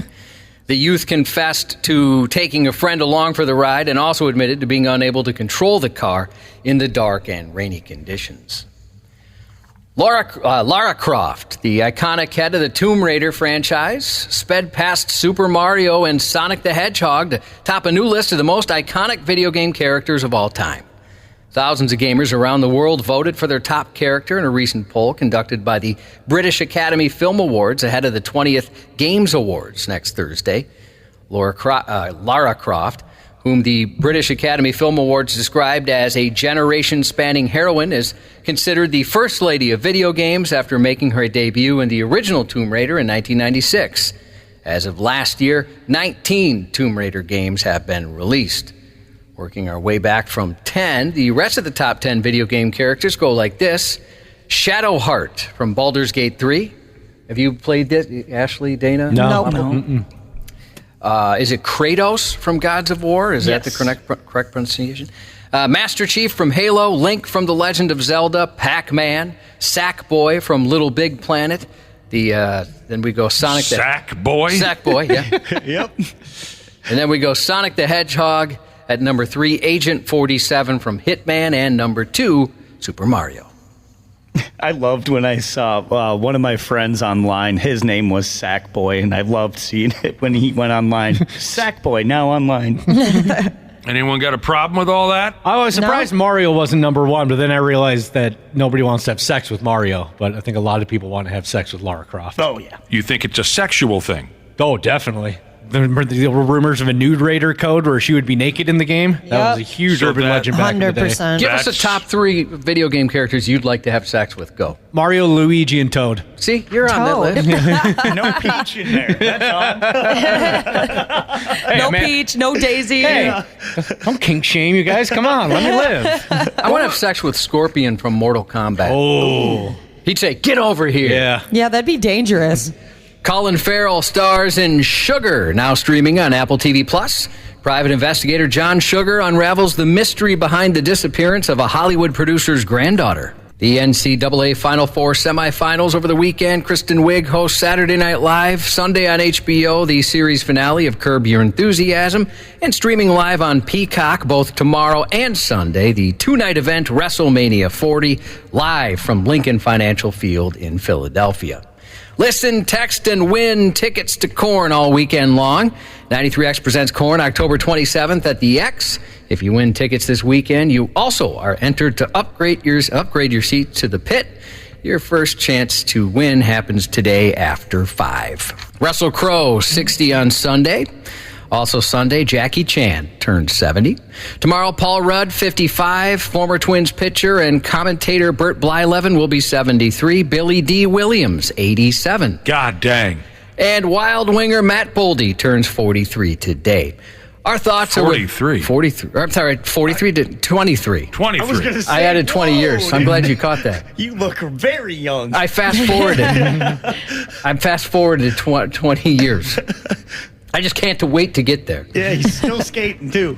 Our thoughts are with Covered in Your Mom's Paint Jesus. Lost his dad, Peg Leg Plumber Jesus, a regular listener, unexpectedly last week. We were sorry to read that text this morning. Grumpy Old Irishman Jesus texts in a shout-out to his son-in-law having knee surgery this morning. Happy birthday to Shorter Than You Jesus. Happy 43rd to I'm Sorry Jesus from your sexy wife, 6 feet of Norwegian heat cheeses. Happy 13th to Alyssa from Shotgun Messiah Jesus. And happy birthday to our 93X Promotions and photographer stud, Justin, today. And that's 93X News. Care 11's Randy Shaver. Can't catch me! Can't catch me! On the Half-Assed Morning Show. Earlier today, the Minnesota Twins officially named the television broadcast booth the Dick Bramer Broadcast Booth. Over 700 different players have put on a Twins uniform since Dick's first ever year in 1983. And catching today's home opener first pitch is one of those players whose career we are also celebrating in 2024. Please give a warm welcome to Hall of Famer Joe Mauer. Fans in Dick Bramer fashion, raise your cups for a left-handed toast and salute one of the greatest ambassadors the Twins have ever had. Mr. Bramer, it's your pitch. Yeah, old Dick looked pretty good out there on the bump yesterday, didn't he, everybody? Oh, he looked like a stud. Yeah. He looked like he knew what he was doing out there. People were going crazy for him. That was cool to see. Here we go. It's Friday. Randy Shaver and Brad Ryder are here. Hello, boys. Hello. Good morning. It's a day off for you guys today. It is. Day off, really? No dad-on-dad violence today. Wow. Oh, wow. Why not? Today. Not today, Brad Well, then I'm Ryder. going back to bed. Go back to Yeah. bed. Nighty-night. Sure, you take That's away good. my momentum. I've been doing well lately, and now you're going to take it away. No, it's a hell of a deal, Brad Ryder and What's Randy going Shaver. on? Well, we had something special planned, and Yeah. that plan bailed, unfortunately. That plan bailed. Yeah, they bailed on us. Hopefully we'll get another crack at this sumbitch. We were pretty excited about it, too. We hope to get another crack at this sumbitch soon enough. So, but I do have something or another today where the two of you can show off your knowledge or your lack thereof. We'll get there. We'll get there. Twins didn't look so effing good yesterday. Well, not when you strike out 15 times. Yeah, I was going to say you go 0 for 12 with runners in scoring position and strike out 15 times. You're probably not going to win the game. Well, the runners in scoring position is part of baseball, and that's just they're going to have those days. It comes and goes. The problem is the strikeouts, and that happened a lot last year, and it's carried over again. We saw it in the first series this year, and we saw it again yesterday. That's a problem. They've got to find a way to be able to not strike out as much as they're doing right now, because it leads to games where they score 2 runs or less, and they're not going to win many of those ball games, unfortunately. They don't quite have the pitching they did a year ago to be able to handle that. I noted earlier, we just talked a day or two ago about how hopefully the fellas can cut down on the strikeouts this season after setting an all-time high last season. And I was mentioning earlier, yesterday, not only were they striking out, but they were striking out so dramatically. Julian's helmet comes off. Santana's dropping down to a knee. Strudel's dropping down to a knee. It's so dramatic. And like I kind of how mentioned, they do it. You're doing it with guys in scoring position. You're not even putting the ball in play and giving those guys a chance to score. I mean, even just one hit out of those 12 opportunities with runners in scoring position, the game would have been a lot different. But don't we see this? I mean, not the strikeout thing. Let's move away from the strikeout thing for a minute if we can. Although, last year was historic. We hope not to see it again. But don't we seem to see this every year with the Twins? They're kind of a slow starting lineup.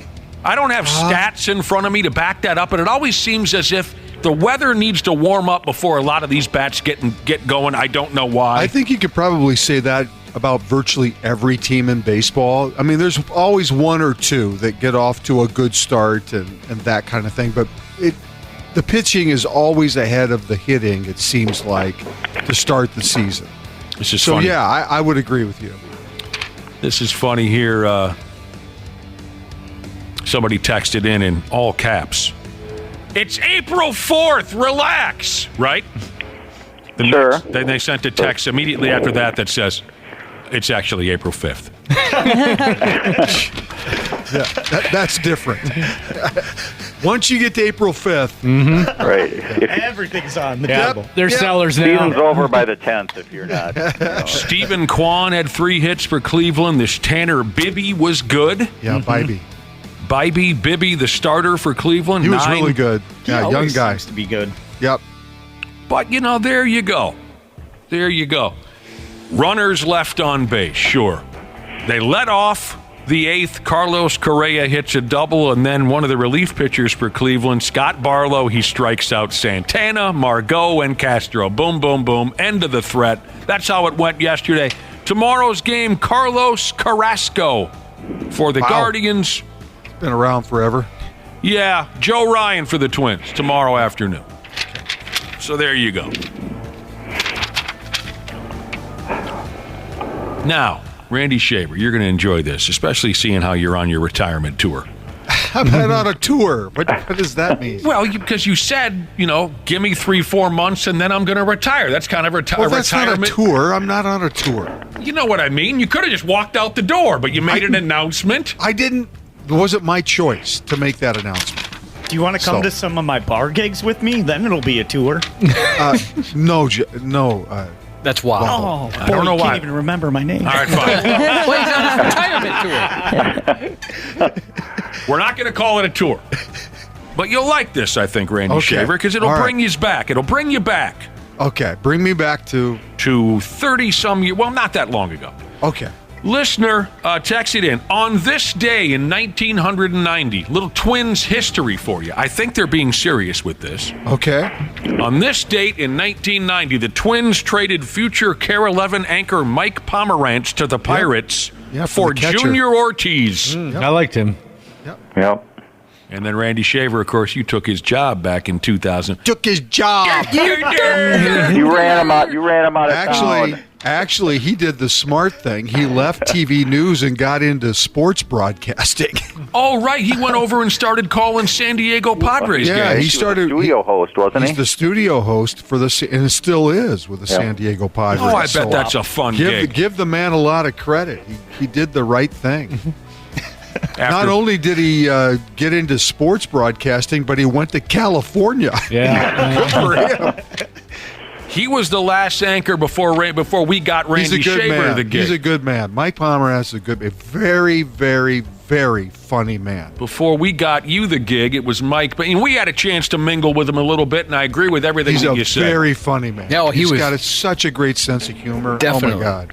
He was part of that Gong Show softball game we played. He was. Out in White Bear Lake. What's the name of that joint? The Stadium? Yep, the Stadium. Rest in peace. Is that gone now? Yeah, I think it is. I've got some great pictures from that. They're turning it into apartment buildings and stuff like that. Oh, God. Yeah, that I place hate was progress. Luckily, we never make it around this building. I hate progress. I used to bar gig at the Stadium quite a lot back in the day in White Bear Lake. Oh, God, there was a lady that lived out there. Anyway, we had this goat rodeo of a softball fundraiser. Yeah. At the Stadium. Mike Pomerantz was there. Julie Nelson was there. She was terrified the entire time, I think, by the look on her face, because everyone was so wasted. Well, that's not true. Well, a lot of us got very wasted. Nick, I'm showing you one of my favorite pictures of my stepson. Okay, that's from this event. This is from the event. That's from the Stadium event. That's Josh's stepson sitting next to Al Newman. Yep. Oh, cool. Such a good picture. We got Al Newman to show up, by damn, which was very cool. Who else did we get to show up? Of course, we had the home run derby with Cluey and Mark Parrish. Parrish. That's where we all learned Cluey can hit a base or a softball. Yeah.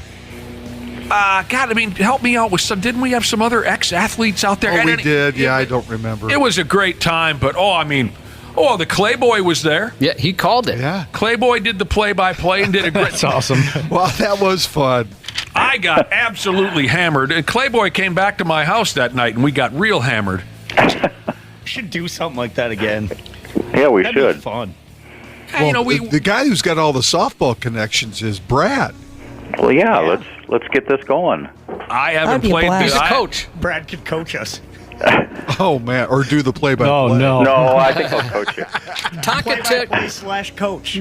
Player coach. Tonka TIG Welding Jesus wants to know, Randy, if you got into sports broadcasting, what team would you want to be a part of?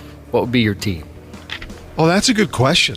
How about a sport? Is there a sport that you'd go to first? I think that if I had a chance, let's just say if I had a chance to work for Bally, just, as following a team with Bally, it probably would be the Twins. Okay. I would really enjoy working baseball. That would be fun. What if you could be like a golf commentator or someone that... No. Nobody wants that gig. No. Just boredom. No, I wouldn't be bored, but I don't think I would enjoy it as much as I really love baseball, and it would be a lot of fun to, sit out at Target Field. And I used to really, when I covered sports in this town, baseball, I enjoyed really a lot. So reading Mike Pomerantz's name brought me back to that event in White Bear Lake from 20 years ago, whatever it was. One memory that I'll always take away from that event, aside from me and Clay getting hammered and a bunch of gals coming back to my house. I liked it better in a picture of just you and Clay. Just beers in the garage, the two of you. I can't picture Clay without a bunch of gals around him. Sure, though. yeah. We got hammered. So I was dating a gal at the time. Before we played the big charity game, we actually put together a team and just played regular tournament games. Do you remember that, Randy? We had a couple. I do, yes. We had a couple, Randy and me and Josh and some of my buddies and some of my girlfriends put together a team. It was co-ed. Co-ed teams. Yep. And so we're trying not to take it too seriously, but your competitive juices flow. Randy Shaver's a very competitive guy. So it turns out we're in the bottom of the 7th inning in this. We're down by 1 to a team that was very beatable. I was on deck, I'm sure, to get the game-winning hit, and I'm not kidding. I wasn't a member of a softball team that won 11 divisional titles for no friggin' reason, right? But there was one of our girlfriends up to the plate before me. We needed her to, get on base somehow, tie the game, so I can get up to the plate and win the game for us. I was on deck. Randy Shaver's right there in the dugout. This gal friend of mine looks at strike 1, right down the middle. She had zero experience playing softball. Keep in mind, this is slow pitch, right? Slow pitch, right. Yeah. She had zero. Most of the females on our team had zero experience. It was hard to find girls to play. We just had to kind of grab up some girlfriends of mine. The second pitch comes perfectly across the plate. The umpire didn't want to do it, but he had to. Mm-hmm. He goes, strike 2, you're out, right? Yep. What I remember about is once that pitch crossed the plate, she looks, the gal at the plate from our team, she looks at the umpire and says, no, please don't do it. Poor girl. Yeah. And he says, strike 2, you're out. We lose the game. For the record, Randy went after her. He goes, you can't. What are you doing? You gotta swing the bat. I don't remember. You can't just stare at that second pitch like that. You suck. What's the matter with you? No, Randy, don't worry about it. She had it coming. That woman ended up being my freaking wife. That's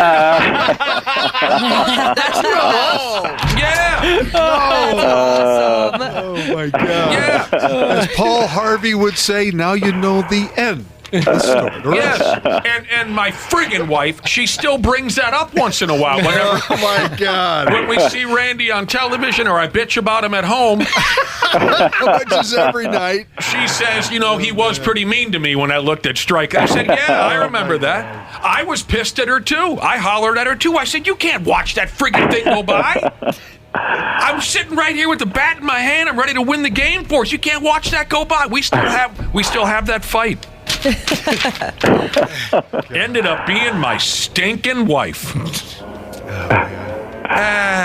is that a leaf blower? No. It sounded like it. The leaf blower guy's back. Yeah, he is back. That's awesome. Yep. Did he have anything to do with the dad fights this morning that got canceled? I don't think so. Okay. What the hell? Really, honestly, he's back. Yeah. That's I awesome. can see them from here. They're actually putting their leaf blowers in the back of a little truck, and they're driving away now. And they've never walked up to you and said, "Hey, we hear someone has to be busting this guy's balls that listens to this program. He must know." He must know right at 7:30 that, must know. Yeah, we've requested a certain number of revs, and unless it was an incredible coincidence, he did it. Yeah, they're driving away now. We got to get an interview with this guy. I got a text message here from Ask Me About CrossFit Jesus. He says, "Is your friggin' wife the Twins hitting coach?" No. All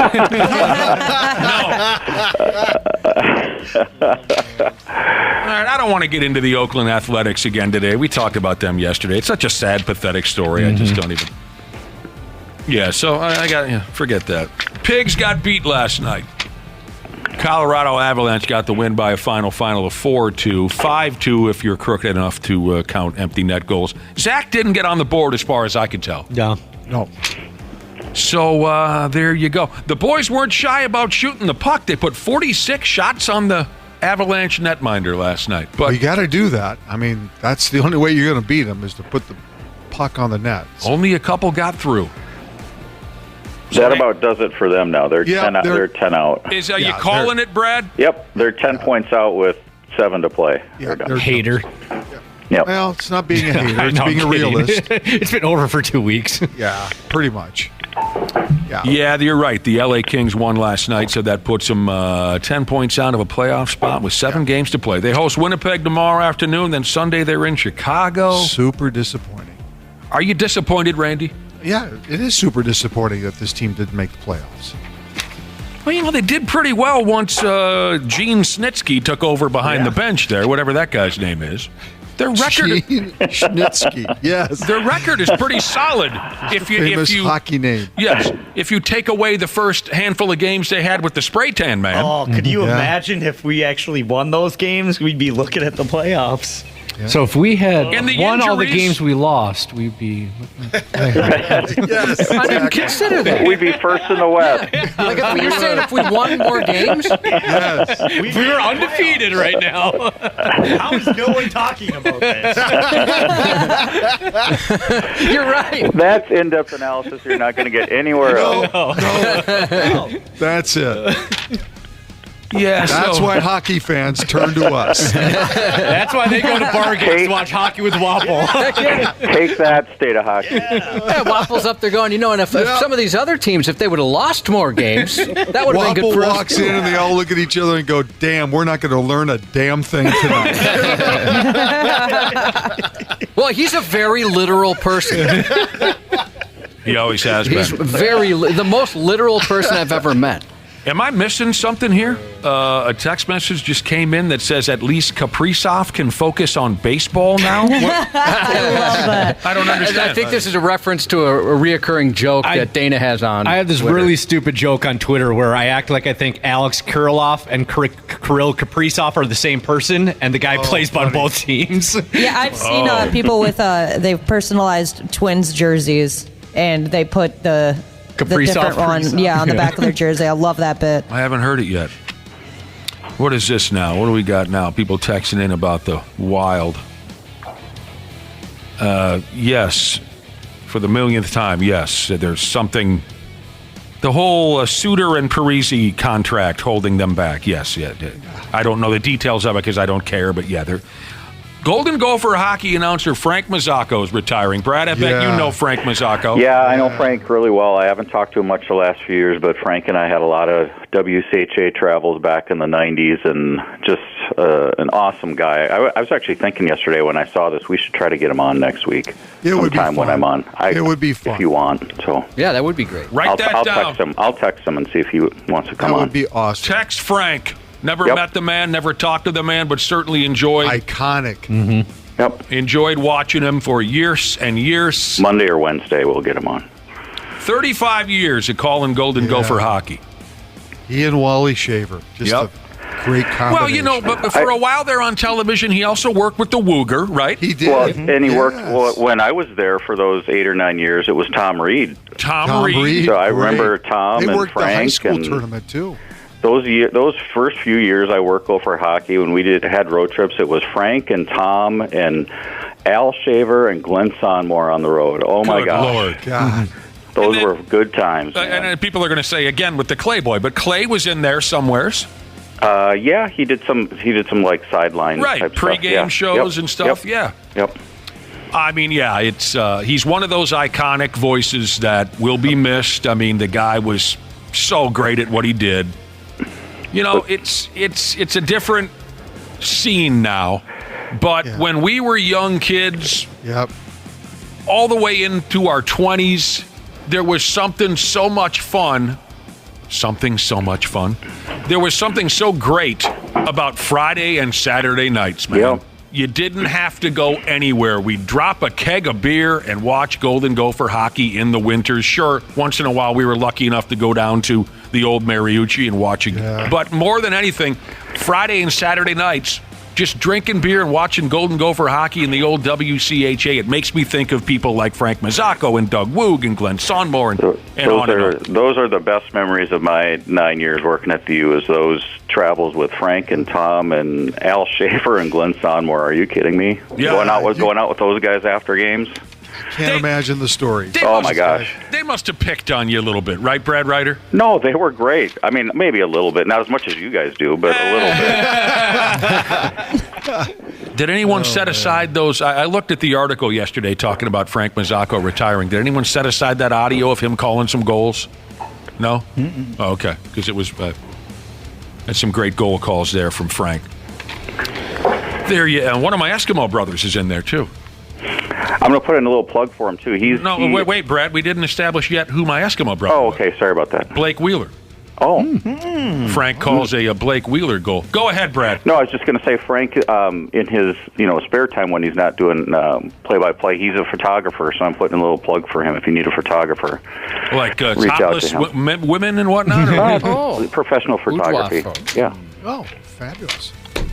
Congratulations, Frank. See, he's just walking out. He doesn't want to go on a retirement tour like Randy Shea. How old is Frank Mazzacco? You know? Oh, mid-60s, maybe. Okay. He's doing all right. Well, there'll be enough dramatic college basketball to go around this weekend. Tonight. Starts tonight. Paige Beckers and Caitlin Clark. The Gals' Final Four. Tonight, the semifinals, starting with South Carolina and North Carolina State, followed by the Iowegians versus Connecticut. How about that? So, fun night. Connecticut and North Carolina State, both their men's and women's teams make the final four. Yeah, that's great. Yeah, right. Caitlin Clark versus Paige Beckers. A lot of folks really liked this comment from Paige Beckers when she was asked about potentially replacing Caitlin Clark as the star of women's college basketball next season. I think it's more important for the game to share the spotlight, to grow the game and show all the stars of college basketball, not just focus on one particular player, whether it be me, Caitlin, Juju, Angel. I mean, there's so many names in college basketball now that are huge, that are stars, that deserve credit. And I hope as media, as players, we can spread the love a little bit more. Spread the love. Like that gal I knew from White Bear Lake used to do that. I see where she's going with that. The one you married or the other one? The other one. The other one, Brad. Okay. It's always the other one. I see where she's going with that. Let's try to give everyone a little bit of attention, not just one. Yeah. But the attention really... It was deserved. It was deserved. Sure. Caitlin Clark. And I think in the process of people gravitating towards Caitlin Clark, they've gravitated towards the game in general, right? Yeah. I mean, I think she's brought not only the attention onto her game, but I think she's brought the attention onto the entire game, too. So it's really high-quality basketball. Yeah, it's gotten a lot better. I just wanted to give the guy a little time there. Yep. Right? Is that him again? Yes, he's back. Okay. Just wanted to give him a little bit of time. This one's Rogue. Oh, it's a different guy? Yeah. There's two? Yeah, well, yeah. Oh, leaf blower fight. Yeah. Yep. It's just the silliest thing in the whole world. It is. So the winners of tonight's games will play Sunday in the championship game. That's the women's tournament. Yep. The dudes' Final Four starts Saturday, and then the championship game will be next Monday. So we start out Saturday with Purdue. I'm sick and freaking tired of losing to effing Purdue. It's the only quote from Bobby Knight I like to say out loud. Purdue versus North Carolina State, followed by Connecticut, and the state that the legendary lawman Buford T. Justice called home in the 1977 documentary Smokey and the Bandit, Alabama.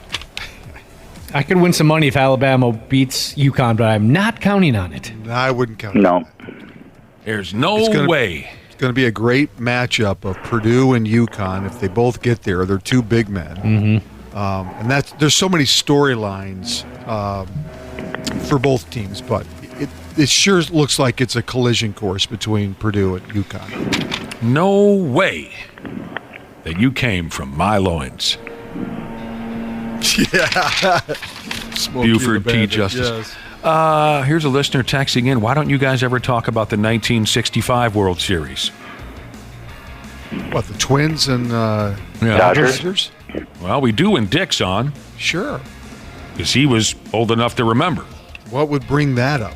Why would? Why are you bringing that up on liver number 2, Jesus? Why are you busting our balls about the 65 World Series? I mean, we'd be happy to talk about Sandy Koufax. Right. Bob Allison, Harmon Killebrew, and all those guys. Sure. Mudcat. Great. This guy's right down here now. Good. Go talk to him. It's a female. Okay. Well, then don't go talk to her. Yeah. No. You'd say something stupid. Well, she might. Yeah, you'd she embarrass might. all of us. You would say something stupid. Brad walking like intently with a cell phone, holding it out to her. Yeah. She might get the wrong She'd run impression. away. She probably would. Yeah. He blows a cell phone out of his hand. The Wolves are in Arizona tonight to play the Suns. Number 1 in the West, thanks to the Nuggets' loss last night to the Clippers. Mm-hmm. So, These last 6 games 3 to go. road games, 6 games to go. These last 3 road games are going to really tell a lot about where they finish up because these 3 teams are playing on the road. Phoenix, LA, and Denver need to win.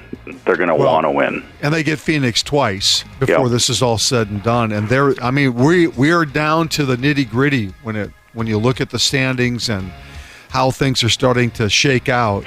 You're right. All of these games are going to be absolutely critical for all of them. And it very well, if we were to start right now, the Wolves would get the winner of the Lakers and Golden State in the first round.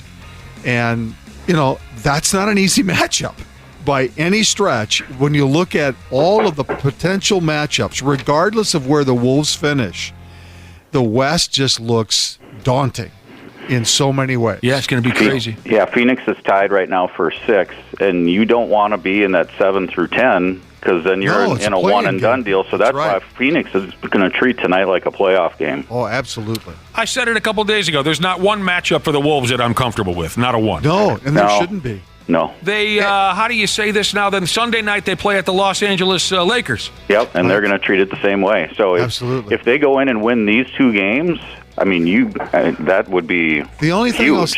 It would be. It's the only thing is the Wolves know that the worst they can finish now is 3rd. And so maybe they kind of look at this whole situation and say, okay, where do we really want? Not that they're going to try to not win, but they may decide to rest some guys too. They might not have the edge. I mean, that's may kind not of have my the point. edge. Yeah, they might not have the edge that Phoenix or the Lakers do, and I don't think people should overreact if they lose the next 2 games. I'm saying if they win them, that's quite a statement. But yeah. All right, Luka Garza has been signed to a full-on NBA contract, so he's eligible for the playoffs. And I love watching Luka do his thing. He's a good teammate. Yes, he is, and I just think he still has a ton of potential to be a regular. So Garza rounds out the roster now. They signed T.J. Warren. What was that, a week ago? I think they're all set now for their playoff roster. I'm sorry we missed this. I'm really sorry we missed this because it's really cool. An absolute nobody, more or less bench warmer for the Detroit Pistons by the name of Malachi Flynn scored 50 damn points in a game. What day is it today? Friday? So he did this Wednesday night. Malachi Flynn, I bet most of you's never even heard of the guy. Nope. No. He put up 50 in a Pistons game Wednesday night. They lost to Atlanta. Good for him. That's great. Kind of out of nowhere. Well, not even kind of out of nowhere. Definitely out of nowhere. He became the player with the lowest career scoring average to score 50 points in an NBA game. He was averaging 5.2 points a game. That's cool. Terrence Ross, who I remember back in the day, previously held the record for lowest scoring average to score 50 points. Terrence Ross was only averaging 7.4 points a game when he scored 50. Flynn says he knew he was capable of such a thing. So I told you I'd test you a little bit today. Give me the 10 NBA players who have registered the most 50-point games, Brad and Randy. Take your time. The 10 NBA players who have scored the most 50-point games. Well, Michael Jordan. There you go. That's one. Michael had 31 50-point games. Will Chamberlain. Wilt Chamberlain had 118 50-point games. Kobe. Kobe had 25 of them. I would say Steph Curry. 13.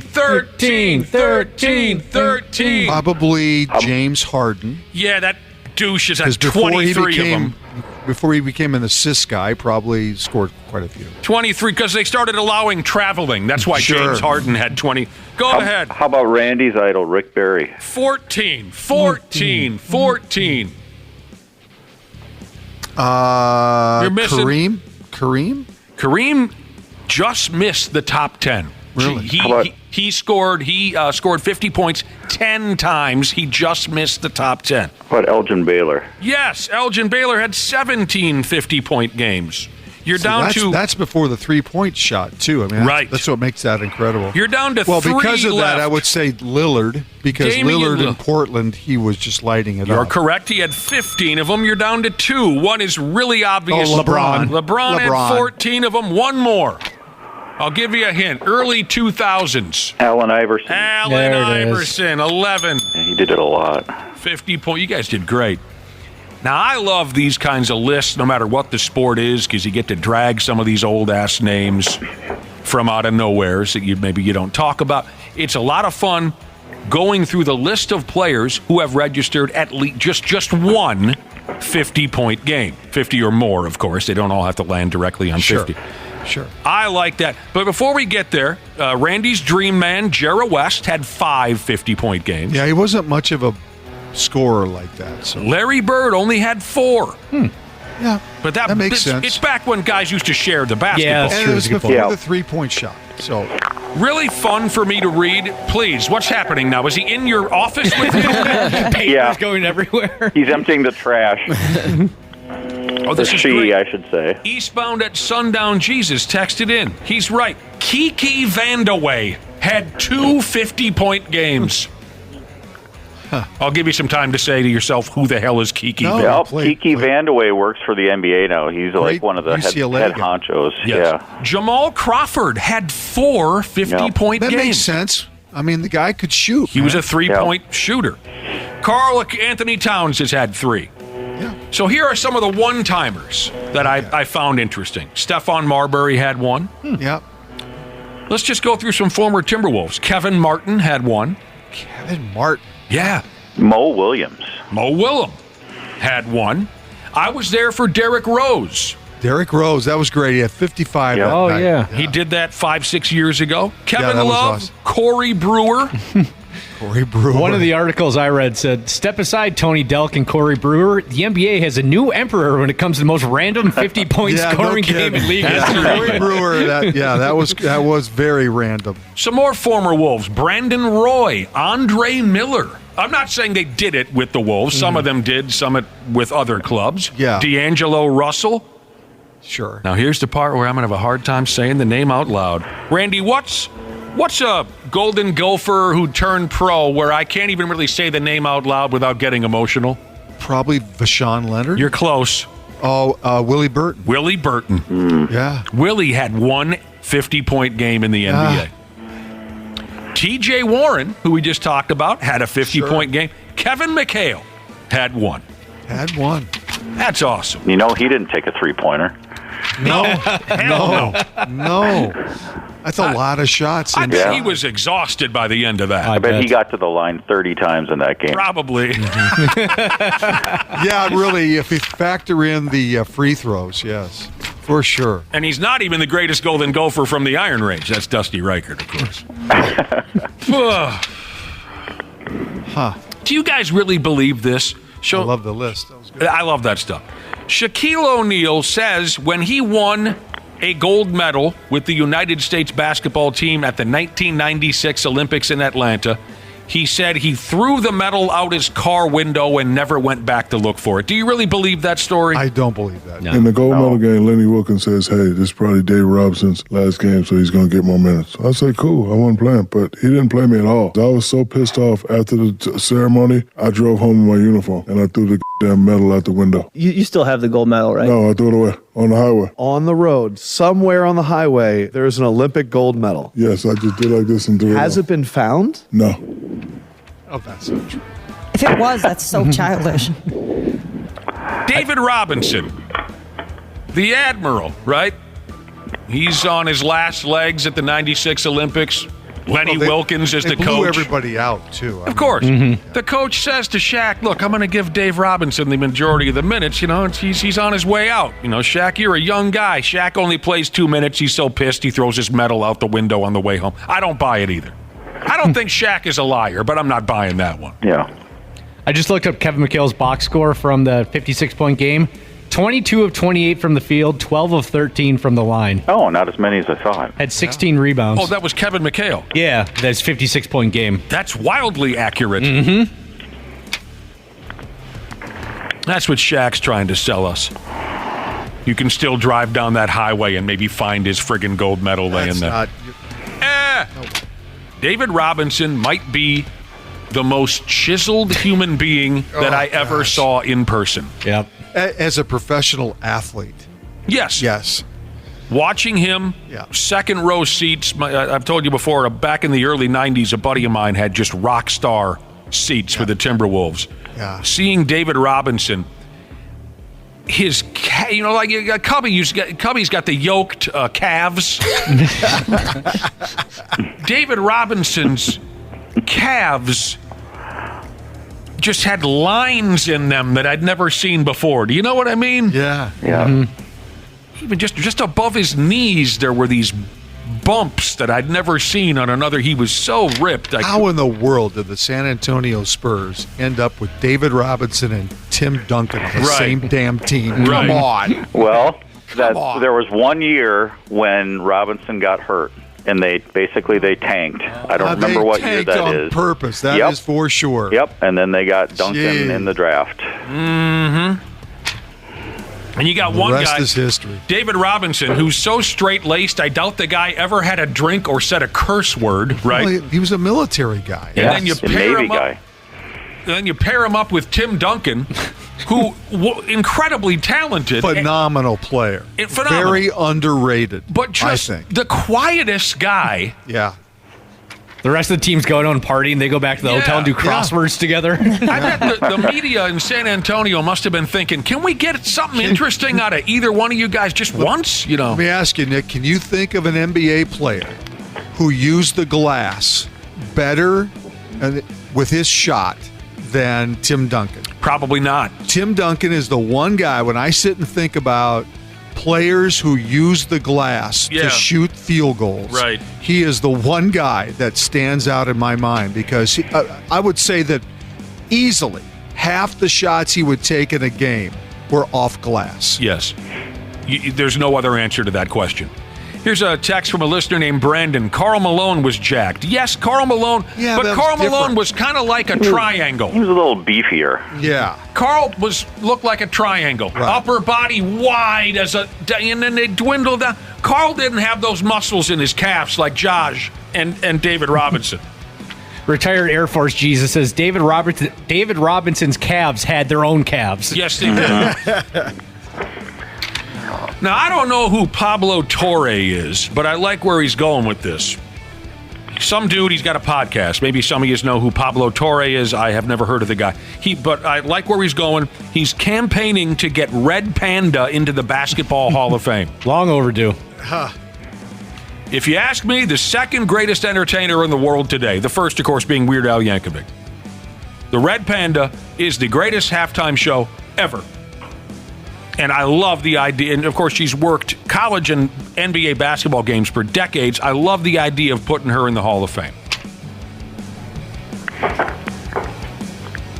He interviewed her, this Pablo Torre, and he played her audio from all kinds of NBA people. David Aldridge, Jay Billis, Mark Spears, Jackie McMullen, Mike Breen, all supporting the idea of Red Panda going in. Wouldn't that be something to see her up there?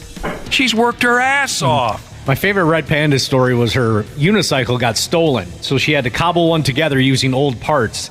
And the Golden State Warriors heard about that, and they bought her a fresh one. Yep. Was that very recently? I think it was, A couple too years long ago, ago, Yep. I would love to see it. I'd cry like a child watching her give her, what do they call it in the business, induction speech? Is that how you say it? Her Hall of Fame plaque. There is a petition. She does it on a unicycle? What? Does the speech on the unicycle? She better. Yeah, while catching bowls. Yeah. She better. Doesn't seen her miss a live. beat. I'd love to see her live. I wish the Wolves would announce, like, when she, like, hey, April 3rd against the 76ers, Red Panda at halftime. Yeah, I wish they'd sell it better. We used to. Did you? Oh, sure. I used to send out advisories and press releases all the time about halftime acts. That's when we needed to sell tickets. Maybe they shouldn't don't have need to fired do you that then. anymore. Yeah, that's a good point. Was KG as cut as David Robinson? Not No. quite. He wasn't as big. Shoulders and arms, yes. The rest of them, no way. KG was pretty skinny. You must have had to see David Robinson's lower body in person. And of course, here come the text messages. His lower body, what were you looking at? Okay, great, I get it. I'm talking about his thighs and his calves. It was insane. You've never seen anything like it. There's not even a WrestleMania weekend. There's not even a WWE wrestler who was cut like that. Anyway, there's a change.org type thing happening where you can sign a petition to get the Red Panda into the stinking Basketball Hall of Fame. She's no kid anymore. Put her in there. Trying to think of any other halftime show that I have seen that thrilled me to the same level. I always thought the quick change gimmick was pretty fun. Vanilla Ice? Yeah, I remember Vanilla Ice. I enjoyed Vanilla Yeah, I did Ice. too. And I saw the guy sing "This Is How We Do It." I saw him. Yeah. I saw who was the guy that said "You're all that I need, but you got some kind of friend." And you got some oh, baby. What's it? Bismarcky. Yeah. I saw. It's not like the Red Panda. What is quick change? It's where the guy and the gal, they like lift the thing up and then they pull it down and they're in a completely new outfit and suit and stuff like that. Oh, yeah. Never saw it. Oh, I'd like to see that, but it too. sounds like something that would be fun. Yeah, it was. Because you're just like, how the hell did they pull that off? I loved it when the trembling, terrified Chihuahua walked on a basketball from one end of the court to the other. I loved where it's obvious that this Chihuahua knows if he doesn't do this right, he's going to be beaten. I enjoy that. Oh, my God. Come on, Chihuahua. We don't want you to take that beating, we were saying. Yep. And he did. He's like, oh, Jesus Christ. Oh, God. I'm at mid-court now. Oh, I don't like the way that owner's looking at me. All right, I'm 3/4 of the way now. I remember a game in like 2003 against the Lakers. I was in high school. They randomly had the Blue Man Group play at halftime. Oh, really? Yeah. Those guys were hot for a while. Those guys, they gave me the creeps. It was a little off-putting. Oh, here we go again. Nope, that's a recording. They're gone. You're a recording. Before we go, I'm supposed to say hi to you, quote, slappies from Matt Burke. Oh, that's I saw nice. him yesterday. Oh, you saw Matt? Burke. It's been a while. Tell him he's the real slappy. Yeah. All right. And there you go. WrestleMania 40 this weekend. Oh, boy. Is that a pay-per-view? What does that cost? Peacock. It's on Peacock. It's on Peacock. Oh, it's on Peacock. Yeah. So that's not Peacock pay-per-view? it. You got to pay like $5 a month to get Peacock, but you don't have to pay anything extra in order to get WrestleMania. Yeah, I have You that. should sign up for that. I have that set up. I have Peacocks. Yep. You That's can fire it smart up and because watch they think that WrestleMania. you're not going to cancel it afterwards. You're just going to keep getting it instead of the one-time deal. I've fallen for that I think plenty they of got times. they got some good stuff. They on do. there. Oh, yeah. Ah, Christ. You know what? Only in America, Jesus. Did you ever see the monkey riding the border collie? Yes, I did. And I like, don't get me wrong, I like the monkey riding the border. Slapshot, Snap Nuts. What was his name?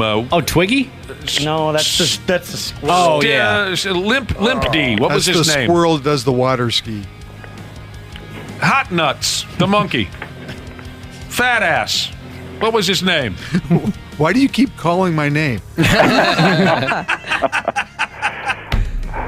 The monkey.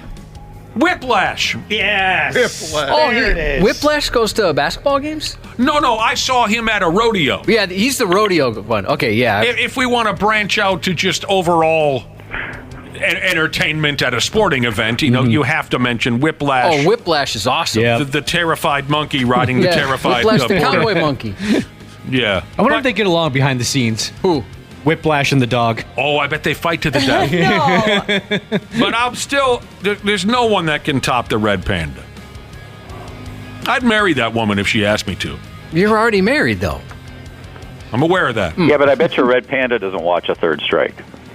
Oh, you're probably right. Unbelievable what happened on that day. Right. Randy was right in her face. Are you kidding me? Right. Red Panda's 53. Is she really? Wow, she's right in your wheelhouse, Nick. That is hot stuff to learn that. It really is. Man, she's right there, right where I want her to be. Wow. Can you imagine if you're in the living room watching the Wolves game and you need a couple of bowls of like food? Yeah. How that she can bring those bowls to you in that dramatic fashion? You know, multiple. Not to sound, what's the word, chauvinistic or anything, but it would be kind of exciting to say, you know, don't we have some pretzels laying around, right? And she comes back with the unicycle, whippity dip dip dip, and you know, after dinner, you guys are doing dishes. You're just throwing her bowls from across the kitchen. Just kicking the pretzels into your mouth. Wow. That's just amazing. And we would make an extraordinarily attractive children, too. So there you go. That's the end of that sumbitch for today. Again, you know, sorry we didn't have a brawl planned for you guys, but we had a big surprise, and then the surprise went down the toilet, and Josh is crying up and down. Oh, gosh. Was pretty sad. I was sad. We'll try to get something sorted out. We'll get it figured out. We'll get it figured out. You guys have a great weekend. All right, sounds good. Thank you, Brad Ryder. Thank you, Randy Shaver. We will take some time to ourselves and come back here in a few minutes on the Programski. Half-assed morning show. They're loud, they lose control, they do their little circus act, they're a nuisance. 93X. Our experienced and certified technicians at Standard Heating have been trusted to keep our fellow Minnesotans comfortable and confident for over 90 years. We're ready to do the same for you, providing comfort you deserve since 1930. It is the triple savings spring sale at Standard Heating and Air Conditioning. Install a new furnace and AC combo and save up to $3,000 with manufacturer and utility rebates along with Standard Heating's discount. That's a trifecta. Visit standardheating.com. The Rolling Stone Music Now podcast gets inside the biggest stories with Rolling Stone senior writer Brian Hyatt. Now here is my conversation with Jacob Knoll. Your story is an amazing one, and obviously you lost your dad when you were only 1 year old. It was definitely a screwy way to grow up. I think that a lot of people never heard of who I am, and then they see me join this band, and they must think this kid must have just been handed everything, or nepotism kid. It's a gift that I have an opportunity to sing in such a big band like my father and my uncle's band, Sublime. Rolling Stone Music Now, wherever you listen. They want to glorify the fact that they're criminals. It's dumb. These guys are dumb. They deserve to be tossed under the jail just for being dumb. The 93X Half-Ass Morning Show. All right, yeah, here we are. Back on the 93X Half-Ass Morning Show. I don't know about you. I can't say enough about these terrific crowds. We appreciate it so damn much. It's Friday, don't you know? I have a question for Ashley. What's up? I do. I have a question for you. I think I know the answer, but I'm going to go ahead anyway. What possessed you to research and then present to us a report on signs your significant other is slowly poisoning you to death?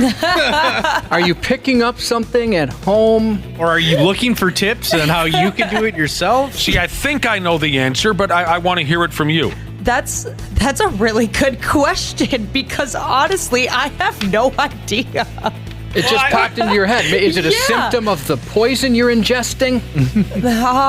I guess so. That's a really My guess is yesterday we were talking about dying wishes, and you had, darkness on the brain. Yep. Yep, that's a good point. Yep, it had to do with that. This morning, Ashley walks in, hands us a sheet of paper, and it is a report on the signs your significant other is slowly poisoning you to death. I was dying reading this. I thought it was the funniest thing ever. It is kind of. I've noticed 8 out of 8 happening to me at my house. Oh, no. Do any of us think that our significant others have what it takes to kill us if they wanted to? I think so. No. I think he could do it. I don't think so. You think he could do it? Yeah. What makes you say such a thing? Just a vibe he puts off. Okay. See, I always thought your boyfriend comes off like kind of a sissy. Agreed. You think he... They say that like you know, you're supposed to date somebody that's like you have things in common with, because I think I could get it done. Yeah, I think you could. You think you could kill a man? Yeah. And I'd go for like the long game too. Like I don't want not an axe to the head or something. It would be, I want you to slowly suffer. Yeah, like a poisoning. Yeah. That's why you look this up. All right.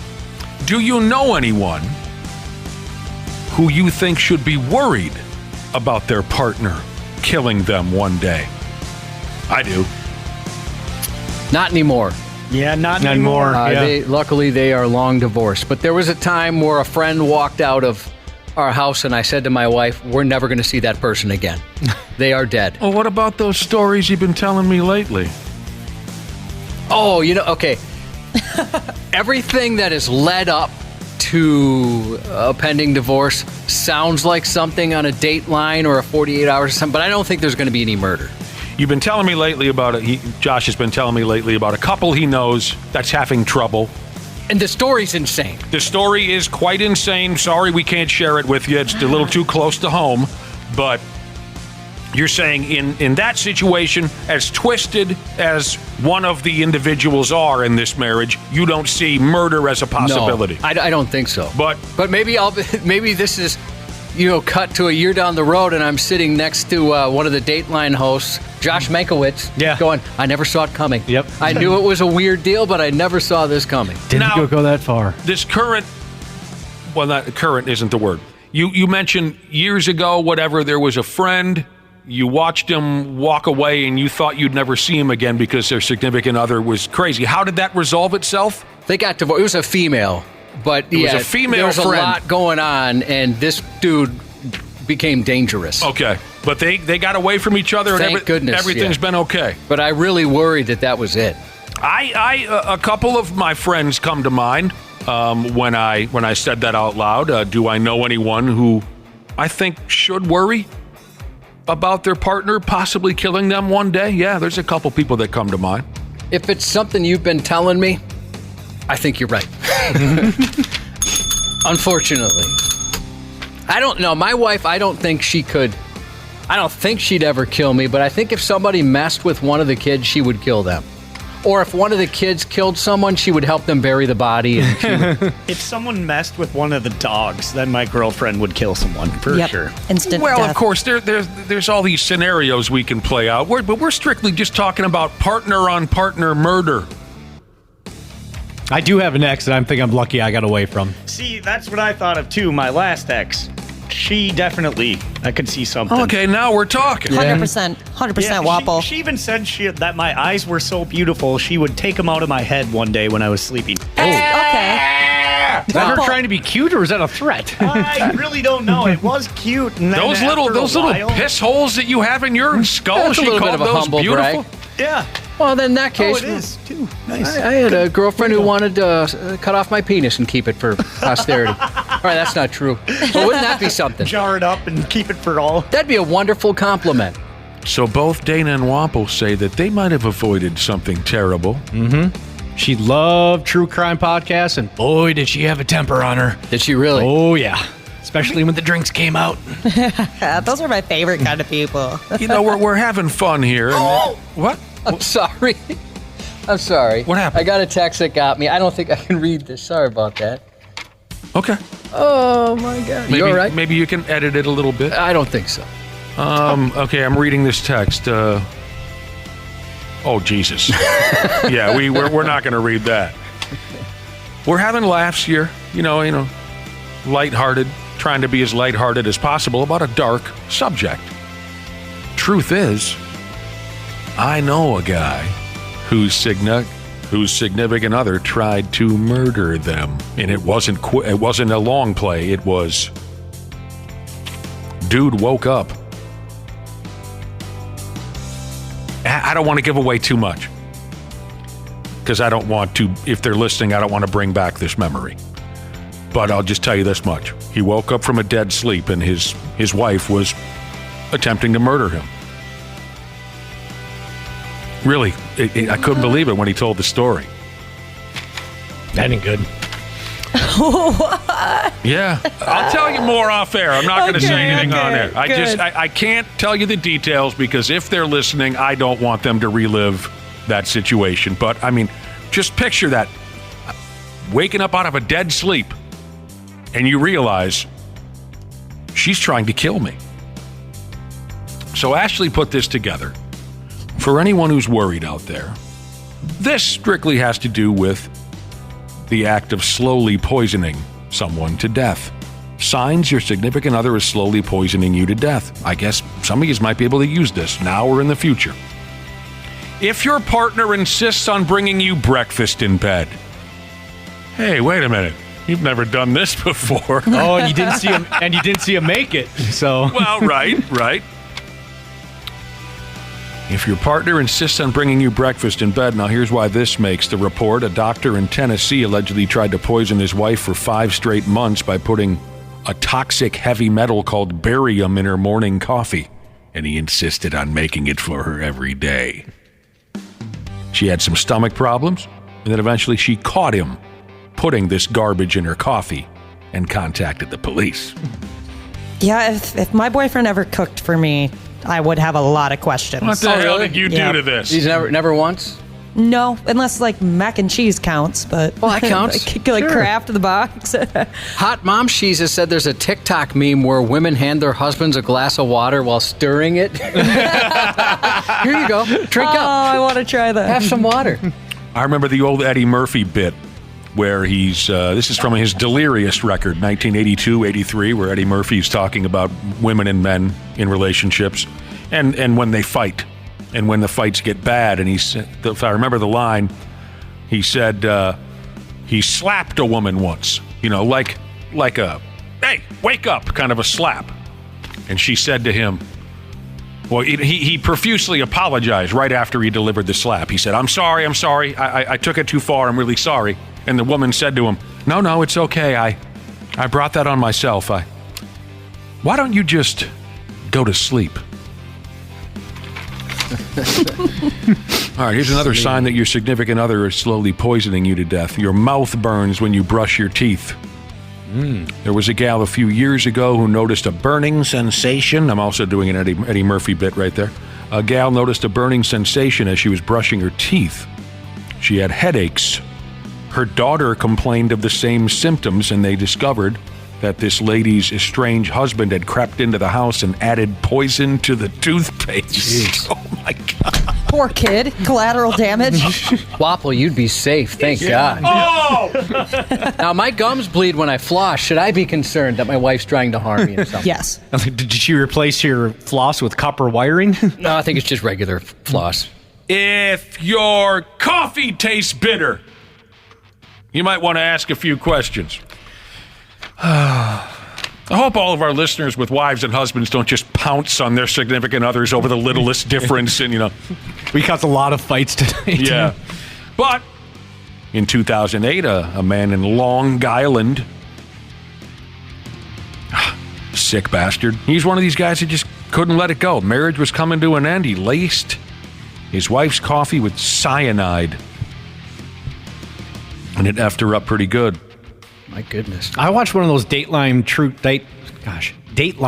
true crime situations where the wife poisoned the guy with, she put something in his drink, killed the guy, and it looked like he died in his sleep. She wrote a children's book about how her kids were grieving. It was a national bestseller. She was on like the Today Show, and then later found out she poisoned the guy. Yeah. I saw that same story. Yeah. Oh my gosh. All right, we'll get through all of this before we leave. We got to take a break here in a minute. Here's one more sign your significant other is slowly poisoning you to death, according to a creepy article that Ashley researched yesterday. At least it wasn't, if your coworkers are poisoning you or something that Ashley brought to us. Maybe she changed it. Yeah. We're thinking significant other. She changed it. Here, Josh, I have a coffee for you. He would never kill me. Never. If your partner is always willing to give you a blow... I'm kidding. If your partner offers you pain relievers all the time.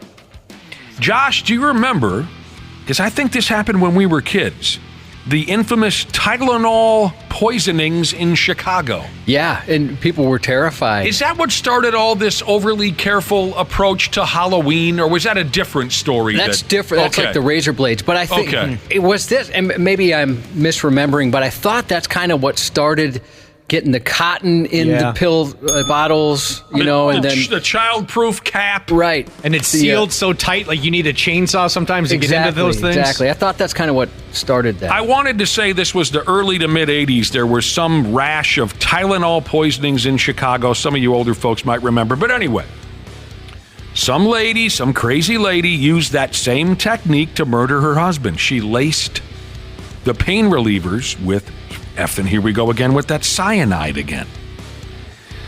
There's some dark stuff out there, everybody. Dark, dark stuff. Half-assed morning show. 69. This show sucks. Who are you, fart knockers? 93X. Here we are. We're closing out the work week with a dark but very interesting topic. Hell, 10 million effing podcasts do it. Why can't we? Part entertainment, part word of warning, I guess. We've busted out the signs your significant other is slowly poisoning you to death. We, of course, hope that your relationship never hits this level. But, you're on your own. You could also look at it as these are signs to try and hide if you'd like to poison someone to death. Like, here's how they might pick up on it, so do your best to avoid these signs. Got a couple of text messages. Here's a listener who says, had a woman come after my pecker with a butter knife. Oh, at least it was a butter knife. There are some people who will try to rub you out quick. We're talking about the slow poisoning style. There's plenty of folks out there who will try. Here's a listener who says, my ex tried to hit me with a car when I told her we should see other people. Here's a listener who says, I plan to murder my wife's cheeks later tonight. What do they say online? Pics or it didn't happen? Yep. I've never dated someone that volatile. Yeah. Or really with much of a temper. Oh, I sure have. Yeah, it sounds like you've told stories. It sounds like you have. Yeah. Well, the difference there was Josh could be selective. Dana had to take whatever he could get.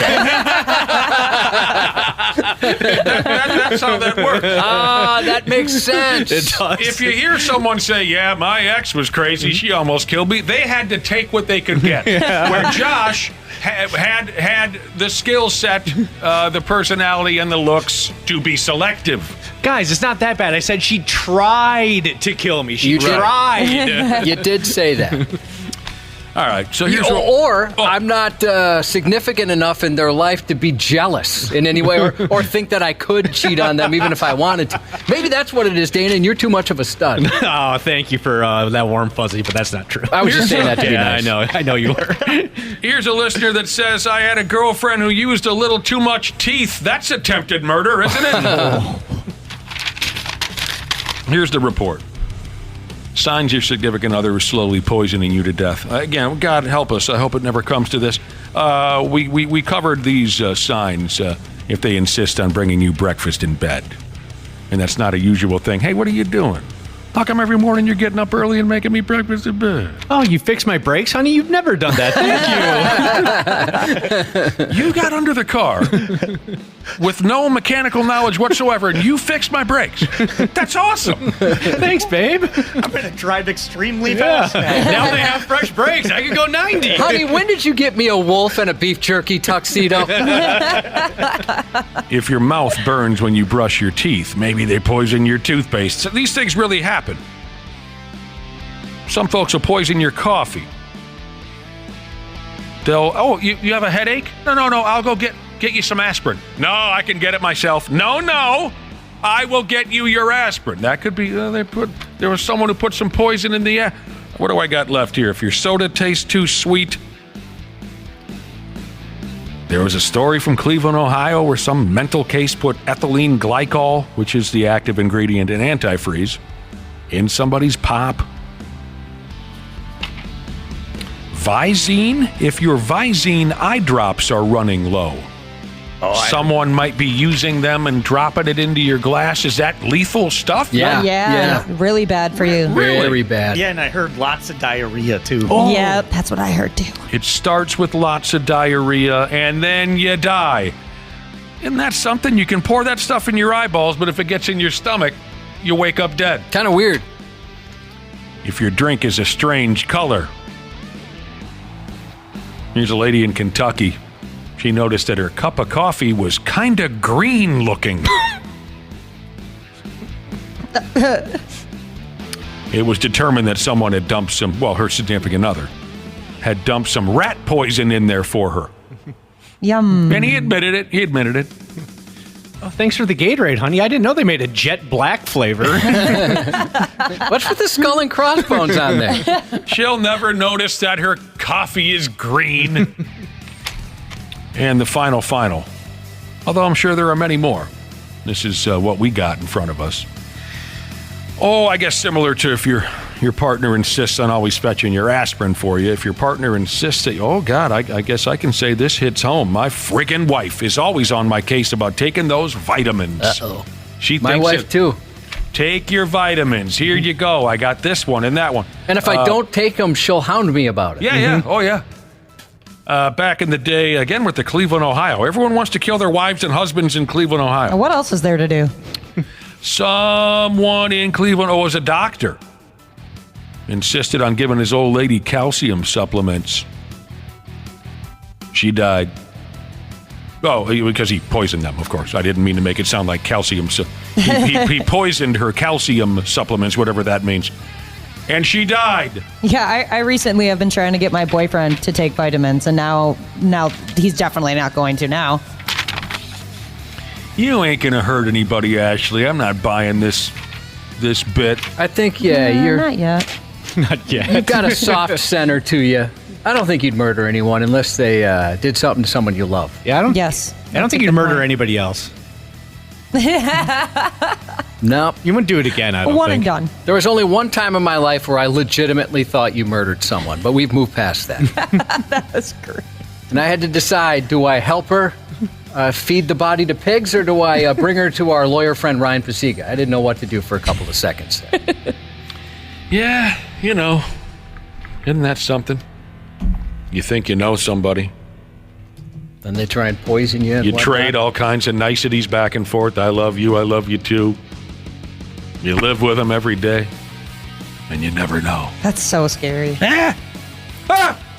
We love hearing from you if you get time to text and make some connections and memories together. We love doing that every morning. You can always reach us at 651-989-9393. If we don't get to your text, it's just because we didn't see it. We try to get back to everybody and give you the love. Some people we recognize and don't want to acknowledge them. Well, there's Let's about go three, ahead and say, sure, yes, 3 or 4. There are some of you who we read them. We read them off air. We're not going to read them on air. That's because you're very mean, oftentimes. I'm not a mean person. No, not you. I mean, those texts are mean. Oh, I'm sorry. Yes. Yeah.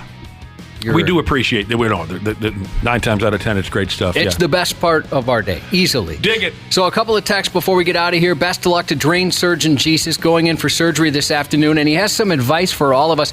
Never fight a wood splitter. Never once. You're going to have some trouble with your pinky, he found out. Congratulations to Diggin' in Dirt. She's just 1 week sober today after years of trying. So she's got a week so far. Good luck. Keep it up. She said, just in time to make fewer poor decisions this summer. All sack, no shaft Jesus wants to shout out his brother hanging below the knees Jesus. He took one to the sack from a nail gun. No. The good thing is his coworkers will definitely let him live that down. No, they won't come up with a nickname, anything. They won't bring that up Dude again. really pierced his bag with a nail gun? I guess so. Wow. Well, they hang below the knees, he says. So, I guess that makes sense. That's a lot of bag. Yeah, no doubt. That's the fear, right, with a nail gun? Everybody says, don't shoot yourself in the nuts. And yeah, God help us. That sounds terrible. Best of luck to you. Yeah, for everyone else, have a great and sexy weekend. The 93X Half-Ass Morning Show. 93.